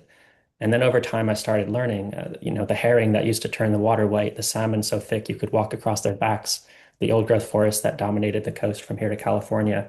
And what I realized is that I wasn't seeing abundance. It was the echo of abundance, what remains after centuries of extraction. And that's shifting baseline syndrome. Each generation accepts the depleted state as normal. We think this is healthy because we never knew what healthy looked like. But you can still feel something here. I remember the first time I walked into an old growth forest, really walked into one, like not just a park or a trail, but deep into the ancient forest. And something shifted in me. I felt a connection that I can only describe as spiritual. These beings have been here for thousands of years, holding the soil, feeding the streams, breathing with the land. And that experience is what led me to start one of our projects, which is Kwakzala, working to protect the forests. Because once you feel that connection, you can't unfeel it. Next slide, thanks. So one of the maps that we're seeing here in the middle is a map of Indigenous languages and from nativeland.ca. And you can notice how the language territories somewhat overlap with the contours of watersheds. And that's not just a coincidence because language, culture, identity, they all are shaped by how water flows. And that's intelligence of place. And another map we have here is from Bryony Penn. And it's from her book, which is it's a community atlas of the islands of the Salish Sea. And this one is from Texada Island. And it's a creative illustration from artists, fishers, and First Nations members mapping the island, showing what mattered to their community. Not abstraction imposed from above, but the land's own knowing made visible. Maps that have heart. And then we have a screenshot up at the top of herring spawning sites, which is actually a video that Bryony shared with me of how the dots represent disappearing spawning sites over decades. So this is data made visceral. You can feel the loss in a way that a spreadsheet never conveys. And then we also have a representation of different layers of different maps. And so a living atlas weaves all of these layers together. The cultural, the ecological, the temporal, not just one map, but many maps in conversation. And what's different now is the technology. knowledge graphs that can represent relationships, not just things, AI that can help us perceive patterns across time scales that we can't see on our own, maps with heart, and now brains. This is technology in service of perception, a conversation between many knowers, stewards, watershed groups, elders, scientists, the land itself. We're part of a bioregional knowledge commons, landscape groups across the Salish Sea and Cascadia learning together. The intelligence of place isn't something we need to invent. The Wasanic peoples organized their year around camas harvest, salmon runs, herring spawn, not arbitrary calendar dates. And we can see this is a watercolor painting from Bryony showing the circular cycles of the ecosystem with the moons. And another thing is that we often think that people can only be extractive and that humans inevitably deplete whatever we touch. But indigenous peoples were cultivators. They enhanced the fertility and abundance of the land, the camas meadows, the clam gardens, the controlled burns. These weren't just sustainable, they were generative. Humans in right relationship with this place made it more abundant, not less. So what happened? Victoria was founded as an extraction outpost. Furs, timbers, fish, gold, the Hudson's Bay Company, the Douglas Treaties. That generative relationship with place was deliberately disrupted, and the extraction logic is still running. I work in forest conservation, and it's tragic to see old growth forests still being cut down. But extraction is running out of road. It's built on an old idea of freedom and value. My freedom to take whatever I want. But we're living in a reality of entanglement. The salmon, the forest, the herring, the orca, ourselves, they're all connected. When we sever these connections to extract value, we're undermining ourselves. Capital has been flowing toward extraction for centuries, but extraction breaks the webs of value that actually sustain life, including our own. And that's the shift from what we can take to what flows through. So here's a key insight. Our network is our net worth, not in the extractive sense, not in what we can take from these relationships, but in the regenerative sense, what flows through them. Take herring, for example. They sustain 1,000 relationships, nutrients to the salmon, which are food for the orcas, eggs to the sea ducks. When we catch herring now, we're eating our seed corn.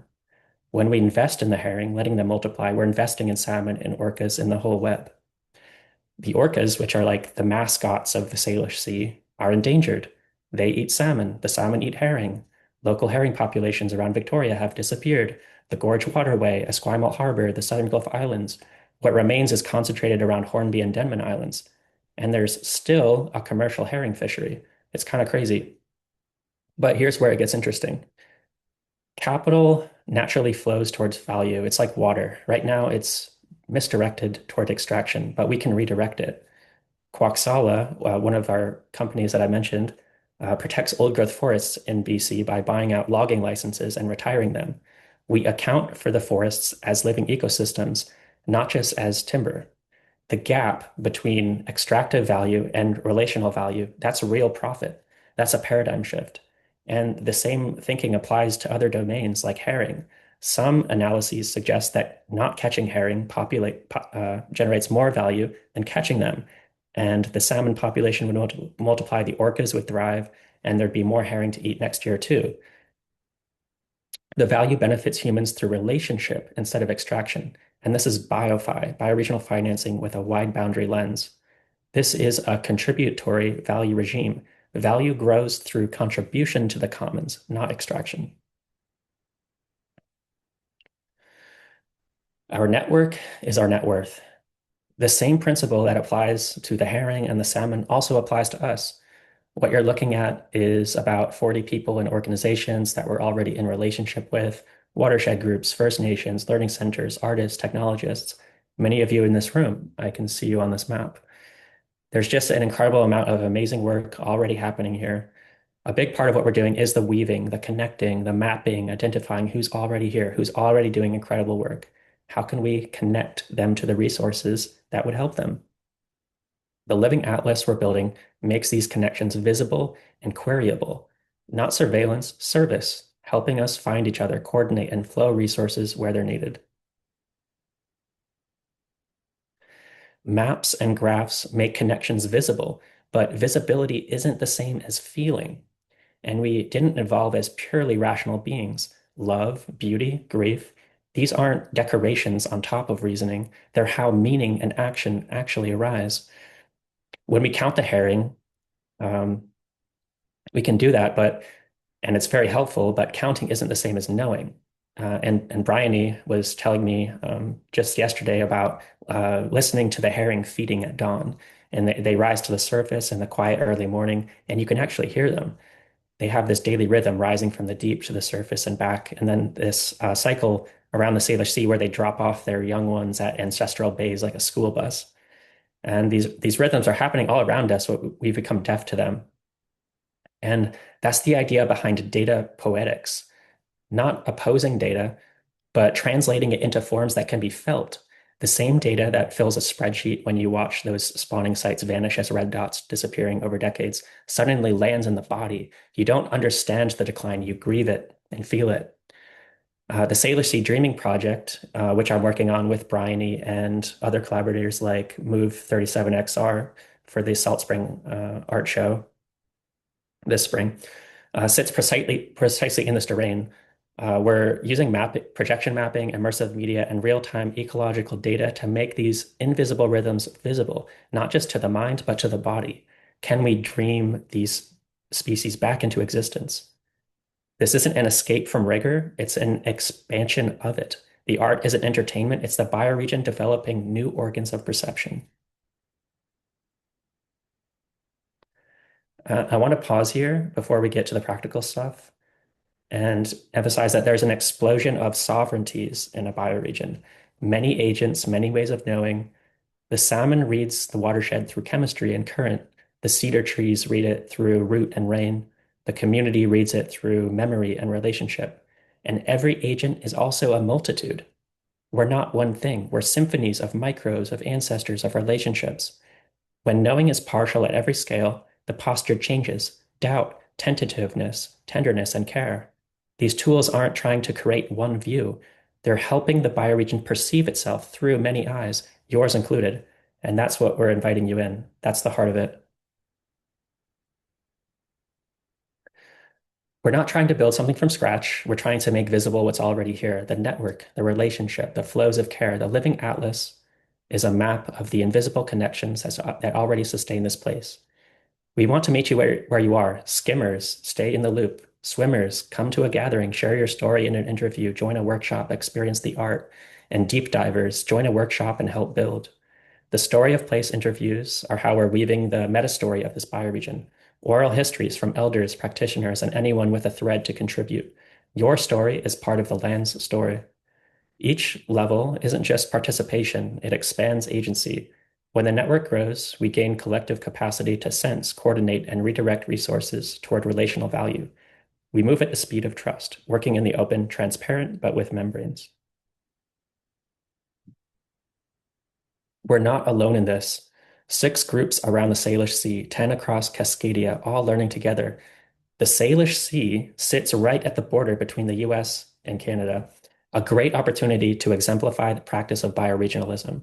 We see these arbitrary political borders as wounds upon the land, straight lines that cut through living ecosystems. The salmon don't recognize the border, the orcas don't, the watersheds don't. But we're learning to see across it, to collaborate across it, to heal across it. That's what makes the Salish Sea cohort so powerful. We're practicing what bioregionalism actually means. We share what can travel: knowledge, patterns, software across the network. What must be rooted, land, relationships, care, stays local. That's the architecture of bioregional commoning. Technology can be extractive, or it can serve perception and place. We're building tools that can help this place to see itself more clearly. Digital twins, knowledge graphs, AI, in service of relationships, not control. Not extraction, but perception. Not dominion, but participation. Our eyes are the bioregion's eyes. Our maps are the bioregion developing new organs of perception. And once we can see clearly, we can begin to heal. If anything resonated today, stay connected, sign up for our website, or reach out directly. We're building relationships, not just a mailing list. Thank you. And thank you so much, Darren, and thank you for representing Polly and Claire in this delightful story. It has been, I mean, I'm really close to the work, and I have to say it's been really powerful for me listening to these 4 stories so far, these 4 landscapes, and the different ways of sharing story, the different ways of, I think you can hear coming through these presentations, the 4 guiding principles we opened our session with: right relationship, how the land organizes us, bioregionalism, and regeneration. These groups and these people are coming to their own definitions and explorations of these core principles. And so we do have 5 minutes for people to pop off and stretch, grab a cup of tea, have a bio break, as I like to call it. We'll have Fraser Lowland, our last group, presenting today at 1:40. But in the meantime, we have a chance to continue dialoguing together. So you can raise your virtual hand to ask a question. If you don't feel like asking a question in front of a couple hundred people, you can pop it into the chat and Claire will read it out and we'll do our best to answer. Suzanne, I see a real hand, a real human hand. I'll just unmute you. Oh, hang on, you're muted. Can someone on my team unmute Suzanne?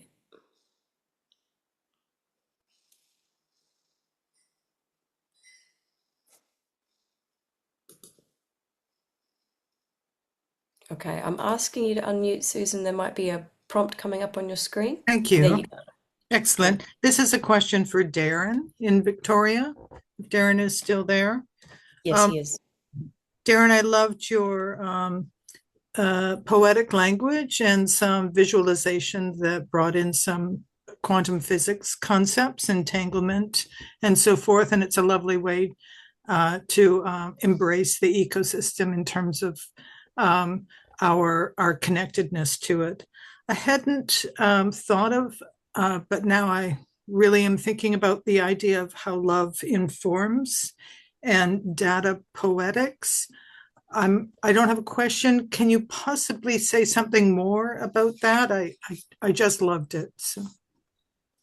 Yeah, I mean that idea kind of came from my collaborator Praveen, who is from Move 37XR, and he is an artist, and he's kind of leading this art project that I'm working on, that the Sailor Sea Dreaming project, which is trying to create this immersive experience, artistic experience of what it's like to tap into the dream world of place and of bioregion. And so that's what we're exploring, is using data from, the fisheries and, environmental data, but kind of helping people to feel into it, and kind of experience it. So not just like the state of things, but also inviting people into, dreaming and visioning of what's possible and what we can do. And then we're actually looking at making this a kind of a replicable process that we could, help other bioregions to create their own dreaming nodes, as we're calling them. Wonderful, thank you. We have just another minute. If anyone else wanted to make a comment or ask a question. Yeah, this is Kathy Ging and Eugene. I want to say I took a workshop from Bill Mollison after a Bioneers conference decades ago, and he said, the only thing you have when you die is what you have given away. Wanted to share that. And also, I put a couple projects in the chat that I've been working on for some of them for 35 years. LiberatedSalad.com. It's not a business, it is an essay. And the Industrial Hemp International Skills Bank that I've been aspiring to start for 5 years. But the third thing I want to say, that I'm working locally with an idea of cooperative regenerative housing. And I put together an ecological addendum for a household, people to share, of ways to take care of the environment and do your compost. So I have 3 different irons in the fire, and I hope to work with you people. And I think you know about the Northwest Convergences of Gardening, and I hope you're connecting up with those people in Washington and other places. Thanks for all your work. And thank you, Kathy, for all of your work. And that's really a great point. The purpose of these showcases, you will receive anyone who's registered for the event, and even if you're not here today, you'll receive the recordings. You'll also receive the slides, and we've had a suggestion to also include the chat, which sounds like it's been very regenerative. So we will be sending all of those out to you, and along with a directory where you can make contact with any of these landscapes, as well as Regenerate Cascadia more broadly. And so that brings us to 140. Mayana, presenting on behalf of Fraser Lowland, would you like to raise your virtual hand? We'll get you spotlighted. I'll get your slides up. And we really look forward to hearing this last story for today, but certainly not the last story. Take it away, Mayana, when you're ready. Thank you. So I'm honored to be followed by Darren and all the other presenters and all the wisdom you've shared. My main collaborator, Melanie Carlona, is deep in the Amazon, lucky her. So I'm here presenting for the whole team, actually. So next slide, next, two more. One more. Perfect. So we welcome you to the Fraser Lowlands. This is in across the river, the Salish Sea from Victoria. Like Darren was just saying, we are all the Salish Sea. So this landscape that we're talking about is framed by the coastal mountains to the north and the Cascade Range to the south, and then of course the Salish Sea to the west.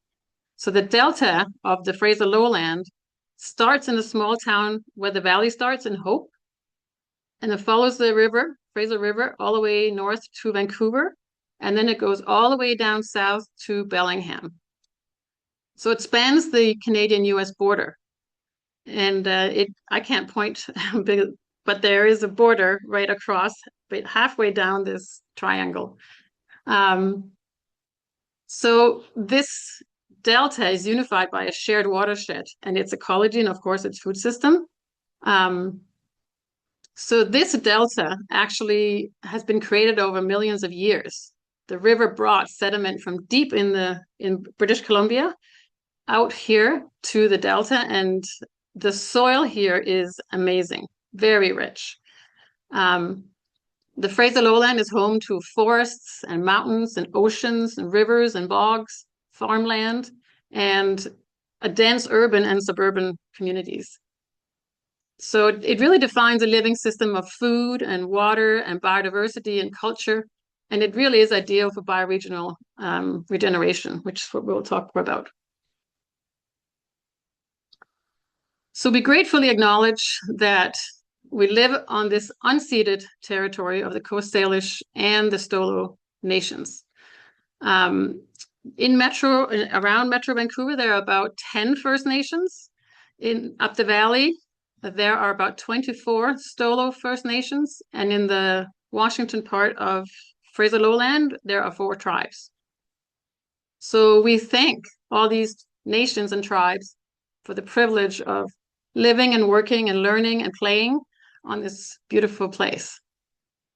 And we're very grateful for your continued resilience and sustainable stewardship for generations to come.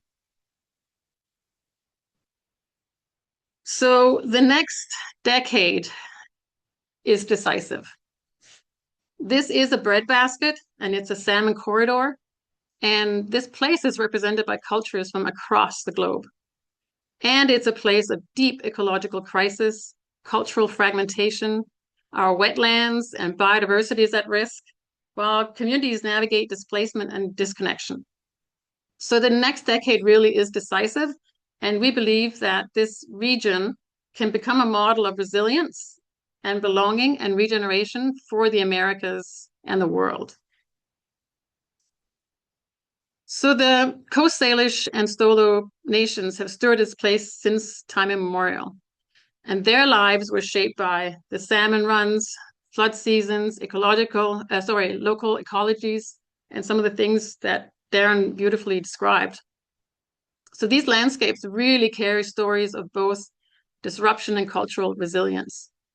So this landscape group here in Fraser Lowland, we are starting our bioregional efforts with a listening tour of farmers and networks, because our efforts are really focused on food resilience in the Fraser Lowland. So we want to listen for the values that are typically hidden and not considered when we're talking about economic modeling. So we want to really listen to the relational, the ecological, and social values that are celebrated by these communities. So next slide. So the impact we want to have is a resilient and anti-fragile food system in the Fraser Lowland. So for example, in 2021, we had serious floods in our region, and roads were cut off, so we couldn't get in and out of the Fraser Lowland. So we ended up with empty food shelves. So we want to create food resilience so that when that happens, we can still feed ourselves. And our vision is also a bioregion where humans and non-humans thrive, and that they're supported by a regenerative system of care and governance and economy. So there is already a vast knowledge of agricultural, ecological, climate, and food systems, but it's fragmented knowledge and it's siloed. So we believe thoughtful coordination can bring together the people and experts throughout this whole food system who have this fragmented knowledge and can bring it into shared understanding and systems thinking.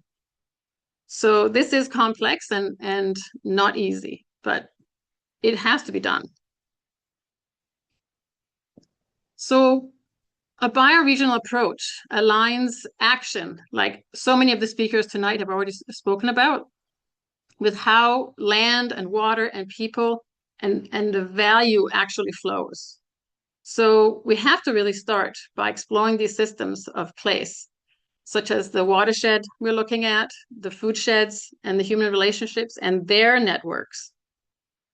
So we're going to listen to the farmers and their networks with different cultural backgrounds and worldviews. We want to listen to the indigenous farmers, the Mennonite farmers, the Sikh farmers, et cetera, et cetera. So they really represent the farming community here in the Fraser Lowland.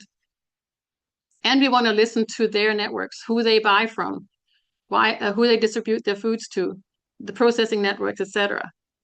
And really sense into this current living system to co-create with them how to evolve with this food system in mind. So this is a very much a grassroots way to do this instead of a top-down way of people would typically approach this kind of work. So what called us into action? Well, Fraser Lowland is one of Canada's most productive agricultural regions. About 40% of BC's farm revenues come from here. There are a myriad of problems and solutions that have been identified within the food system, but they're not understood from a systems perspective. They're all sitting in siloed, and we need to bridge all this. And recent disasters, like I mentioned, one of them, revealed that food resilience in the Fraser Lowland is a serious systemic risk for humans and non-humans here. COVID, of course, was a huge wake-up call. The 2021 flood that cut off the roads and gave us empty shelves, billions of dollars were in damage and loss of life. And just to tie into some of the other conversations, the contrast in that situation with the flooding, the regenerative farms that had healthy soil had not been damaged, they absorbed the water much better, causing much less damage. So just as an example of why we need to do this regenerative work. And some other examples, 2021, we also had a heat dome that killed 1 billion creatures across all of BC. So climate disasters are expected to continue to happen. We're also dealing with tariffs and other economic pressures. Lots of our food is exported out and processed elsewhere. I can go on about all the things that we need to look at, but there are many issues. And governments at all levels here are really focusing in on food resilience being a priority. So this place is home to us. And we have to be prepared. And we know this is an audacious vision, but we will start small and build trust and then co-create with the people in place. So we have a three-pronged strategy. So the first one is, like most of the other landscape groups have talked about, is really listening to the living intelligence layer of particularly the food system that we're focusing on. And then we're going to map the ecological, the relational, the social, and economic values that are guided by this lived experience and shared purpose. So that's the first one. The second one is the storytelling and the narrative shifts. So we will be doing deep listening with these farmers and their networks and mirroring back to make sure we got it right. We don't walk off with a misunderstanding. But this is how we start to build trust. And then we elevate these community voices and experiences. And by revealing these hidden flows of care and trust and meaning that strengthen our food system, we can now really start to understand how to actually make this shift. At the same time as we're looking at that very grassroots narrative and what's really happening on the ground, we also have to pay attention to the bigger picture, the mainstream narrative about the food system and all its nuances. So there's two layers to this. And then we have to figure out how to evolve that narrative and the culture to shift the whole system. And there's a lot of intelligence in there. And I spent 25 years in the corporate world, and that was one of my big learnings. It's the narrative and the culture that is the hardest to change, and we have to really focus on that. And the third strategy, just a sec, Taya. We're going to co-create the social and financial infrastructure to align these diverse actors and the capital flows. So actually on April 2nd, we are hosting an in-person event in Vancouver to start a dialogue with particularly funders who are wanting to co-create how to make systemic funding and investing. This is a new concept in the funder world, and they're very interested in how to do that in a real on-the-ground project. So this is a new and unique opportunity to figure this out together. Okay, next slide now. And one more. So the Fraser Valley is already alive with so many regenerative projects and efforts. Farmers are restoring soil, communities are preserving seed traditions, knowledge holders are safeguarding cultural memory, and so much more. So we're absolutely not starting from scratch, but we are showing up in service to what's already here. So we are really mapping the real stories on the ground. And the larger fragmented system is asking for integration, and we're responding to that. So the Fraser Lowland Landscape Group is offering what's often missing in being able to do systems change, and that is the coordination, the facilitation, and the network weaving, which is the kind of a backbone organization that needs to make the systemic work happen. So we are going to provide the living network that is currently under-resourced, and it's scattered and ripe to evolve together into this opportunity. So we believe that when the landscape organizes itself through thoughtful stewardship, we will all move together. So traditional economic impact models often miss how value actually circulates in local food systems. So it's so important. There's so much research that shows that if we keep the money local, it has so much more value than the current system where it gets sucked out by the big corporations out of the communities. We really need to focus on that. So that's part of this work. And so to make this lasting change, we can't do it from the typical top-down plans, but through the strength of the relationships and the trust across communities and their networks and their cultures and worldviews. Next slide. So I have lived here for almost 40 years, but I've been away for a few years, and I came back to the Fraser Lowland after having done similar work elsewhere. And I really had a desire to do bioregional work in my place. So in August of 2024, I really started looking around and talking to people and found old and new friends who are passionate about to dive in. And then I was at an impact event, and we got the opportunity to co-create this work with impact investors interested in learning how to do systemic investing. And with that opportunity, the vision of this bioregional work really expanded exponentially. So wanting to really figure out, okay, how do we create this resilient anti-fragile food system in the Fraser Lowland? So we're grounding this work with an amazing team. So the core local team that we have got already is Alka Tandon, who is our system steward. We've got Riel Drury, who is an Indigenous narrative filmmaker, a lovely young man. We've got Helena Cinnamon, who's our strategic marketing person, and Yvonne Viss, who is an Indigenous knowledge holder. And all of these individuals bring so much lived experience in land-based stewardship, Indigenous wisdom, systems design, and community practice. And if any of you are interested in this work, we'd love to keep talking with you. Next slide. We also have a growing circle of talented collaborators, including Jessica Zartler and Catherine Krim, who are in Seattle, so almost in the Fraser Lowland. And then we've got Jenny Heinze and Brenda Kiesel.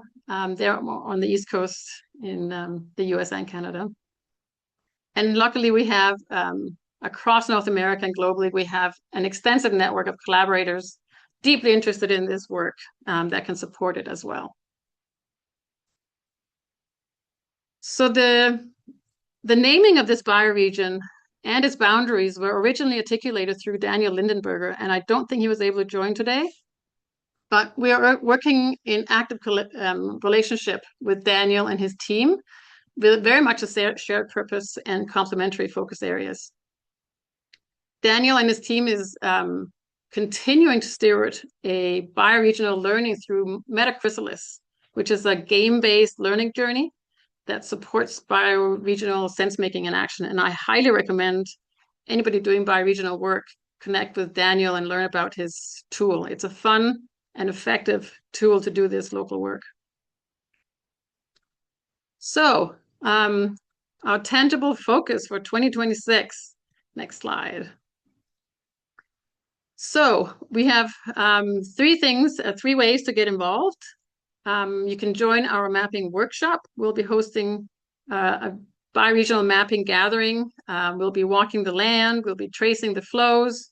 We'll be surfing the stories and stewarding, and the stewards who are holding this in place. Another way to participate is through our relational gatherings, from bonfires and farm potlucks to story harvest circles and reading salons. We'll be building relationships across sectors through joyful and grounded connection. And we will also be collaborating in the Flow Funding Sandbox. So we'll be piloting a local regenerative circle, directing small amounts of funding that flow to us that we will continue to flow to others, from Regenerate Cascadia and others, so we can steward local food resilience, relational infrastructure, and cultural regeneration. And so this is our pilot timeline to get this whole food resilience project started. Prototype, we call it a prototype, the big one. This pilot is really to have this listening tour, so you can see a big chunk of the work will be the listening tour and the mapping of all that information, and then the story capture. And next slide. So yes, please join us and let's regenerate our whole Earth together. Thank you. And thank you, Mayana. Thank you for bringing us into our final slide. as we're just a minute before closing. A couple of ways for you to stay connected. And thank you so much for attending and showing your interest and passion. So the showcase recordings, slides, and chat box will be emailed to all of you shortly. Sometime in the next few months, we'll start a newsletter on the phases, the outcomes, the discoveries and opportunities within the Landscape Hub Cultivator, since this journey is just beginning and is going for the full year. Some ways to get directly involved. You can certainly contact any of our landscapes, particularly if you're in the local area, for local connecting and organising and joining. We also would like to highly recommend joining the Design School for Regenerating Earth's learning journey that happens every year from March to September equinoxes, and that'll be kicking off in March this year. Since the activation tour, Regenerate Cascadia has been stewarding a Cascadia cohort that goes within that larger journey, and we have found this to be a very, very powerful way to learn about bioregionalism, bioregional organising, and the cohort is stewarded and naturally helps to form some initial landscape groups out of that. So it's a really great way, if you're wanting to get involved in this work, to come and join us. And there's also the Regenerate Cascadia website. We've also got a Telegram for ongoing communication, and we'll include all of these details in the wrap-up email and resources that you receive. So thank you to everyone for joining us on the call, and thank you to all those who are watching the recording in a different version of the now. We are going to keep the Zoom room open for around 15 minutes or so for some dialogue and questions. And if you'd like to participate in that, please stay on. And if you are ready to head off, then thank you so much. And hopefully we'll see many of you joining us tomorrow for another 5 fascinating landscape stories coming from this beautiful bioregion of Cascadia.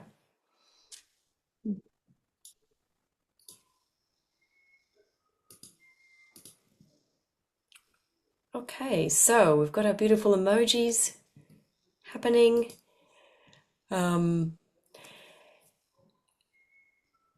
Would anyone like to have a chat? Do we have any questions? Do we have any raised virtual hands? Do we have questions coming through in the chat box? See, we've still got lots of people on the call. Anne. Hi, this has been really lovely, and I'd love to see this get into once you have it everything prepared on your webpage, get included in the information that goes to new residents. Things like the newly formed U.S. Chamber of Connection and many of the long-time existing welcome organizations across Cascadia. I think it's a great opportunity to reach people. I'm also interested in the involvement of young people in this movement. So I didn't see very many youth or teen voices today. So I'd like to hear a little more about your outreach to those demographics. Anyone from my team want to jump on that? Yeah, I'd love to say, and great question about that. And thanks. I think those are great suggestions.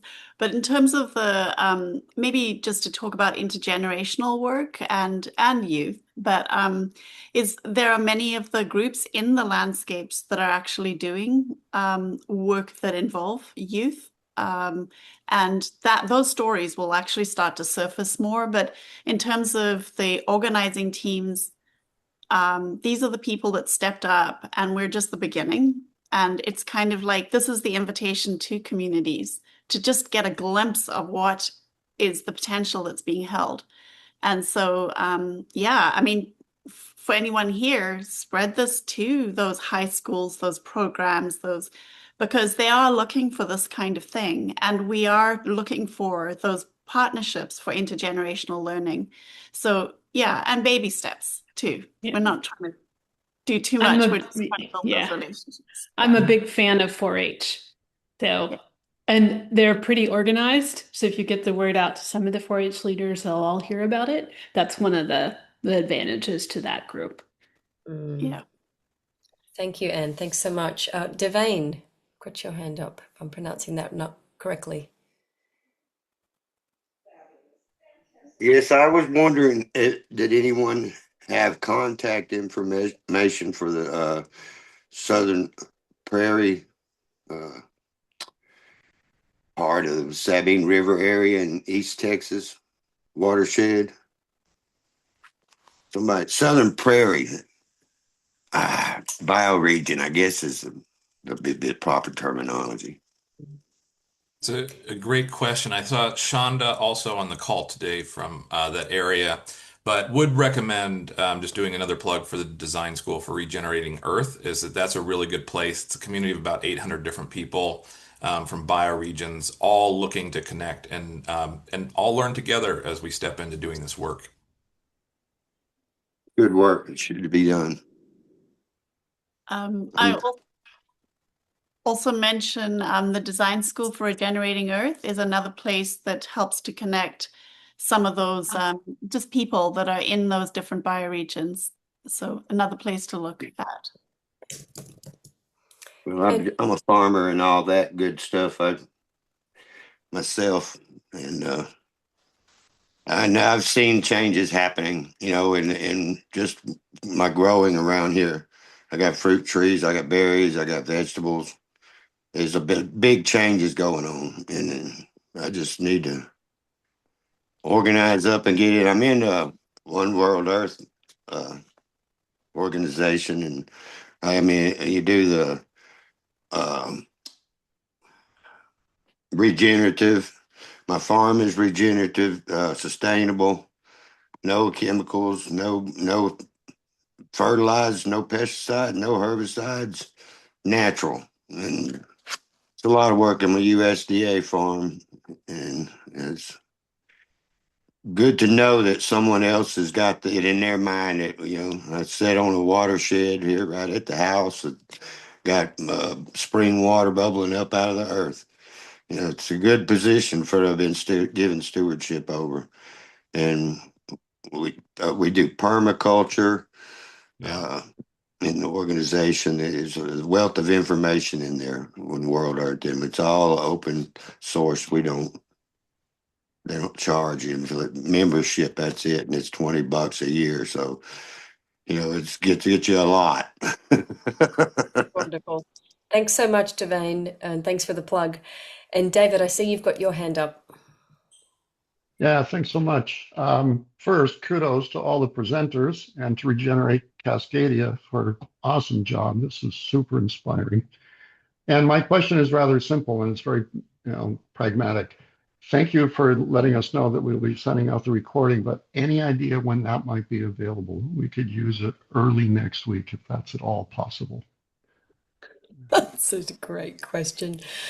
Let's make it available as soon as we can, and let's make it by early next week. I don't want to put too much pressure on you, but that would be helpful. Yeah, I think that's something that we can do. We can probably publish it on the website or something and just make it easier to access. But we'll certainly be following up with our wrap-up communications as soon as we can, and definitely by mid next week. Okay. Yeah, we're already planning a follow-up Zoom call next Thursday, but it could well be that a bunch of people who want to attend that didn't attend this.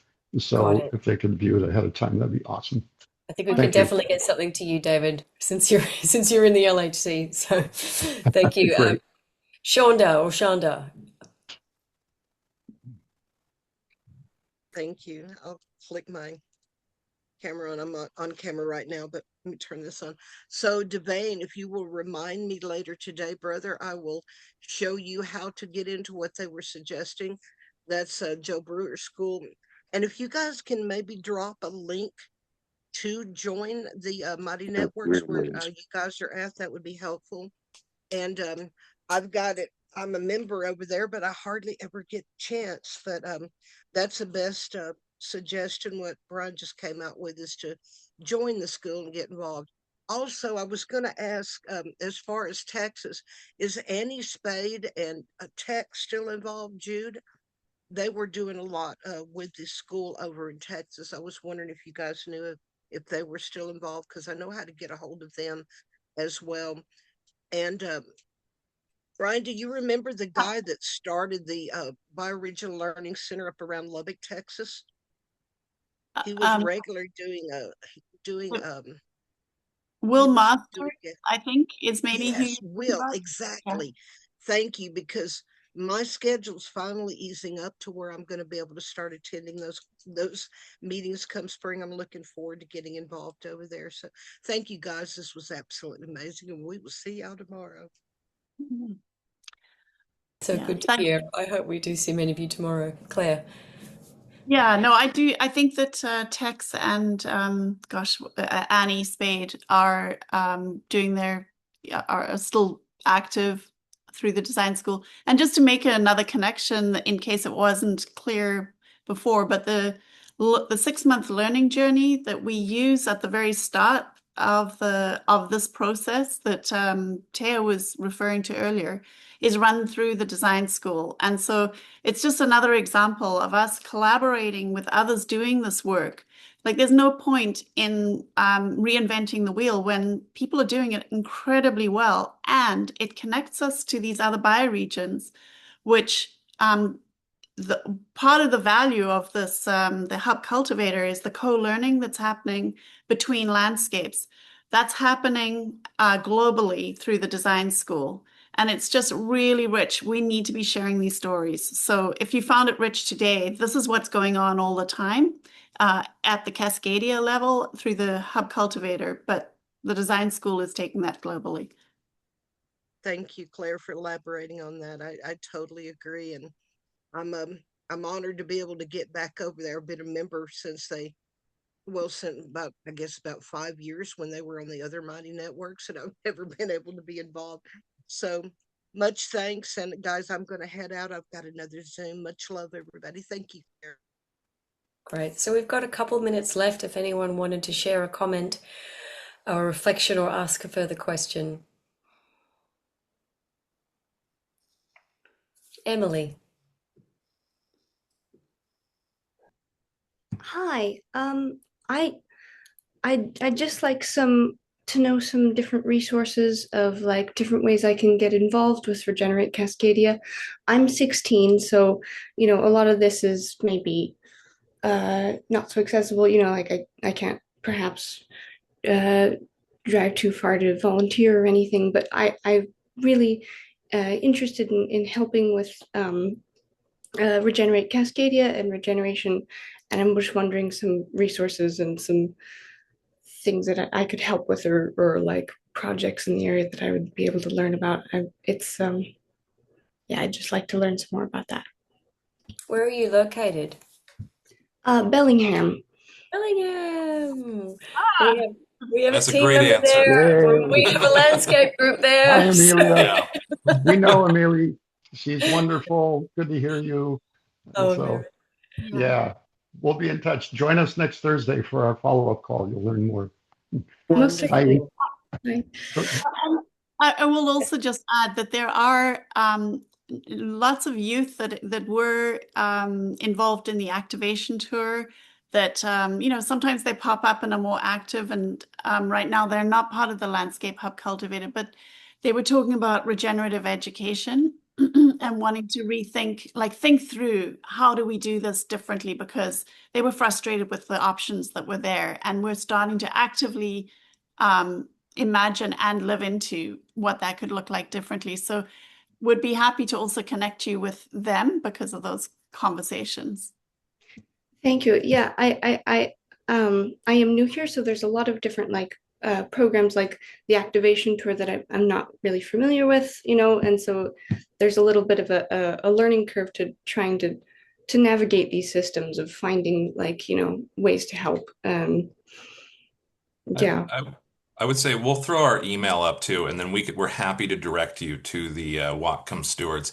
But I will just say Whatcom and Bellingham have a wonderfully active group, and actually so does Skagit too. And what's really nice is I think they both have potlucks and campfires and just kind of like relational, getting to know people. And yeah, you see Regenerate Whatcom, we've got Brian, we've got David, we've got Corey. I think we've got David McLeod, who all kind of help put on different events.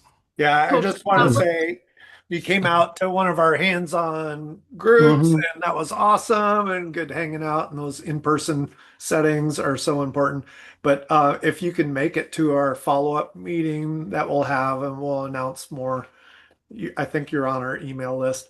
Anyway, we want to really welcome and include youth and ideas and brainstorming on how we move forward and stuff. So thanks so much for being here. Yeah, it's wonderful. And I just sent you individually the link to that Zoom call for next Thursday. So you'll have it handy. Thank you. And definitely we're going to keep plugging, starting in March, spring equinox, the design school learning journey, because you don't just go through that on your own. You go, anyone who's signed up that's within the Cascadia bioregion, we have a dedicated landscape learning journey steward that organizes regional calls and supports people in that cohort to find other people in their area and even eventually form into our initial seed and landscape group. So it really is a wonderful way to plug much more deeply. Resources are also supplied. And also it's a chance to co-create, because so much of this work is emergent and we really are co-creating our programming and our vision and our outcomes and our impact together. And I just want to jump in and say, I mean, I think one of the things that's coming up that's really important to speak to, and one of our core foundational principles, is that people need to be resourced and supported to do this work. We can't rely on people to volunteer. And so the people who have stepped forward, and I think it was named several times in a beautiful way, are initiating teams, right? It is people who have the time and resources, and yes, we're trying to provide some scant amount of resourcing and to honor the time that people are committing, but it needs to be so much more. And the time and energy that people are putting in is incredible. But something that has also been named is that, we need to provide accessible pathways for young people to be able to see a future and a vision where they can do this work and have a livelihood doing it. And I think that's one of the most damaging things that our current society has really done, is really forcing people to go into extractive industries, because that's how you're going to survive, and live in this society. So I just want to name, I think it's really wonderful, and it's been one of the most inspiring thing I think about the conversations we're having, and really how we're trying to come in a little bit differently and provide some resourcing and support. And so we're at 1:15, and so I might bring us to a close with some thank yous. First and foremost, thank you to the Regenerate Cascadia Department of Bioregion team. We operate as a whole system. Everyone jumps in and handles all the emergent tasks that continue to show up as we coordinate at larger and larger scales. A huge thank you to our landscape stewards for showing up, for being a part of the journey for so long, and to really willingly step into this public moment of announcing yourselves and your work to our community, our broader community.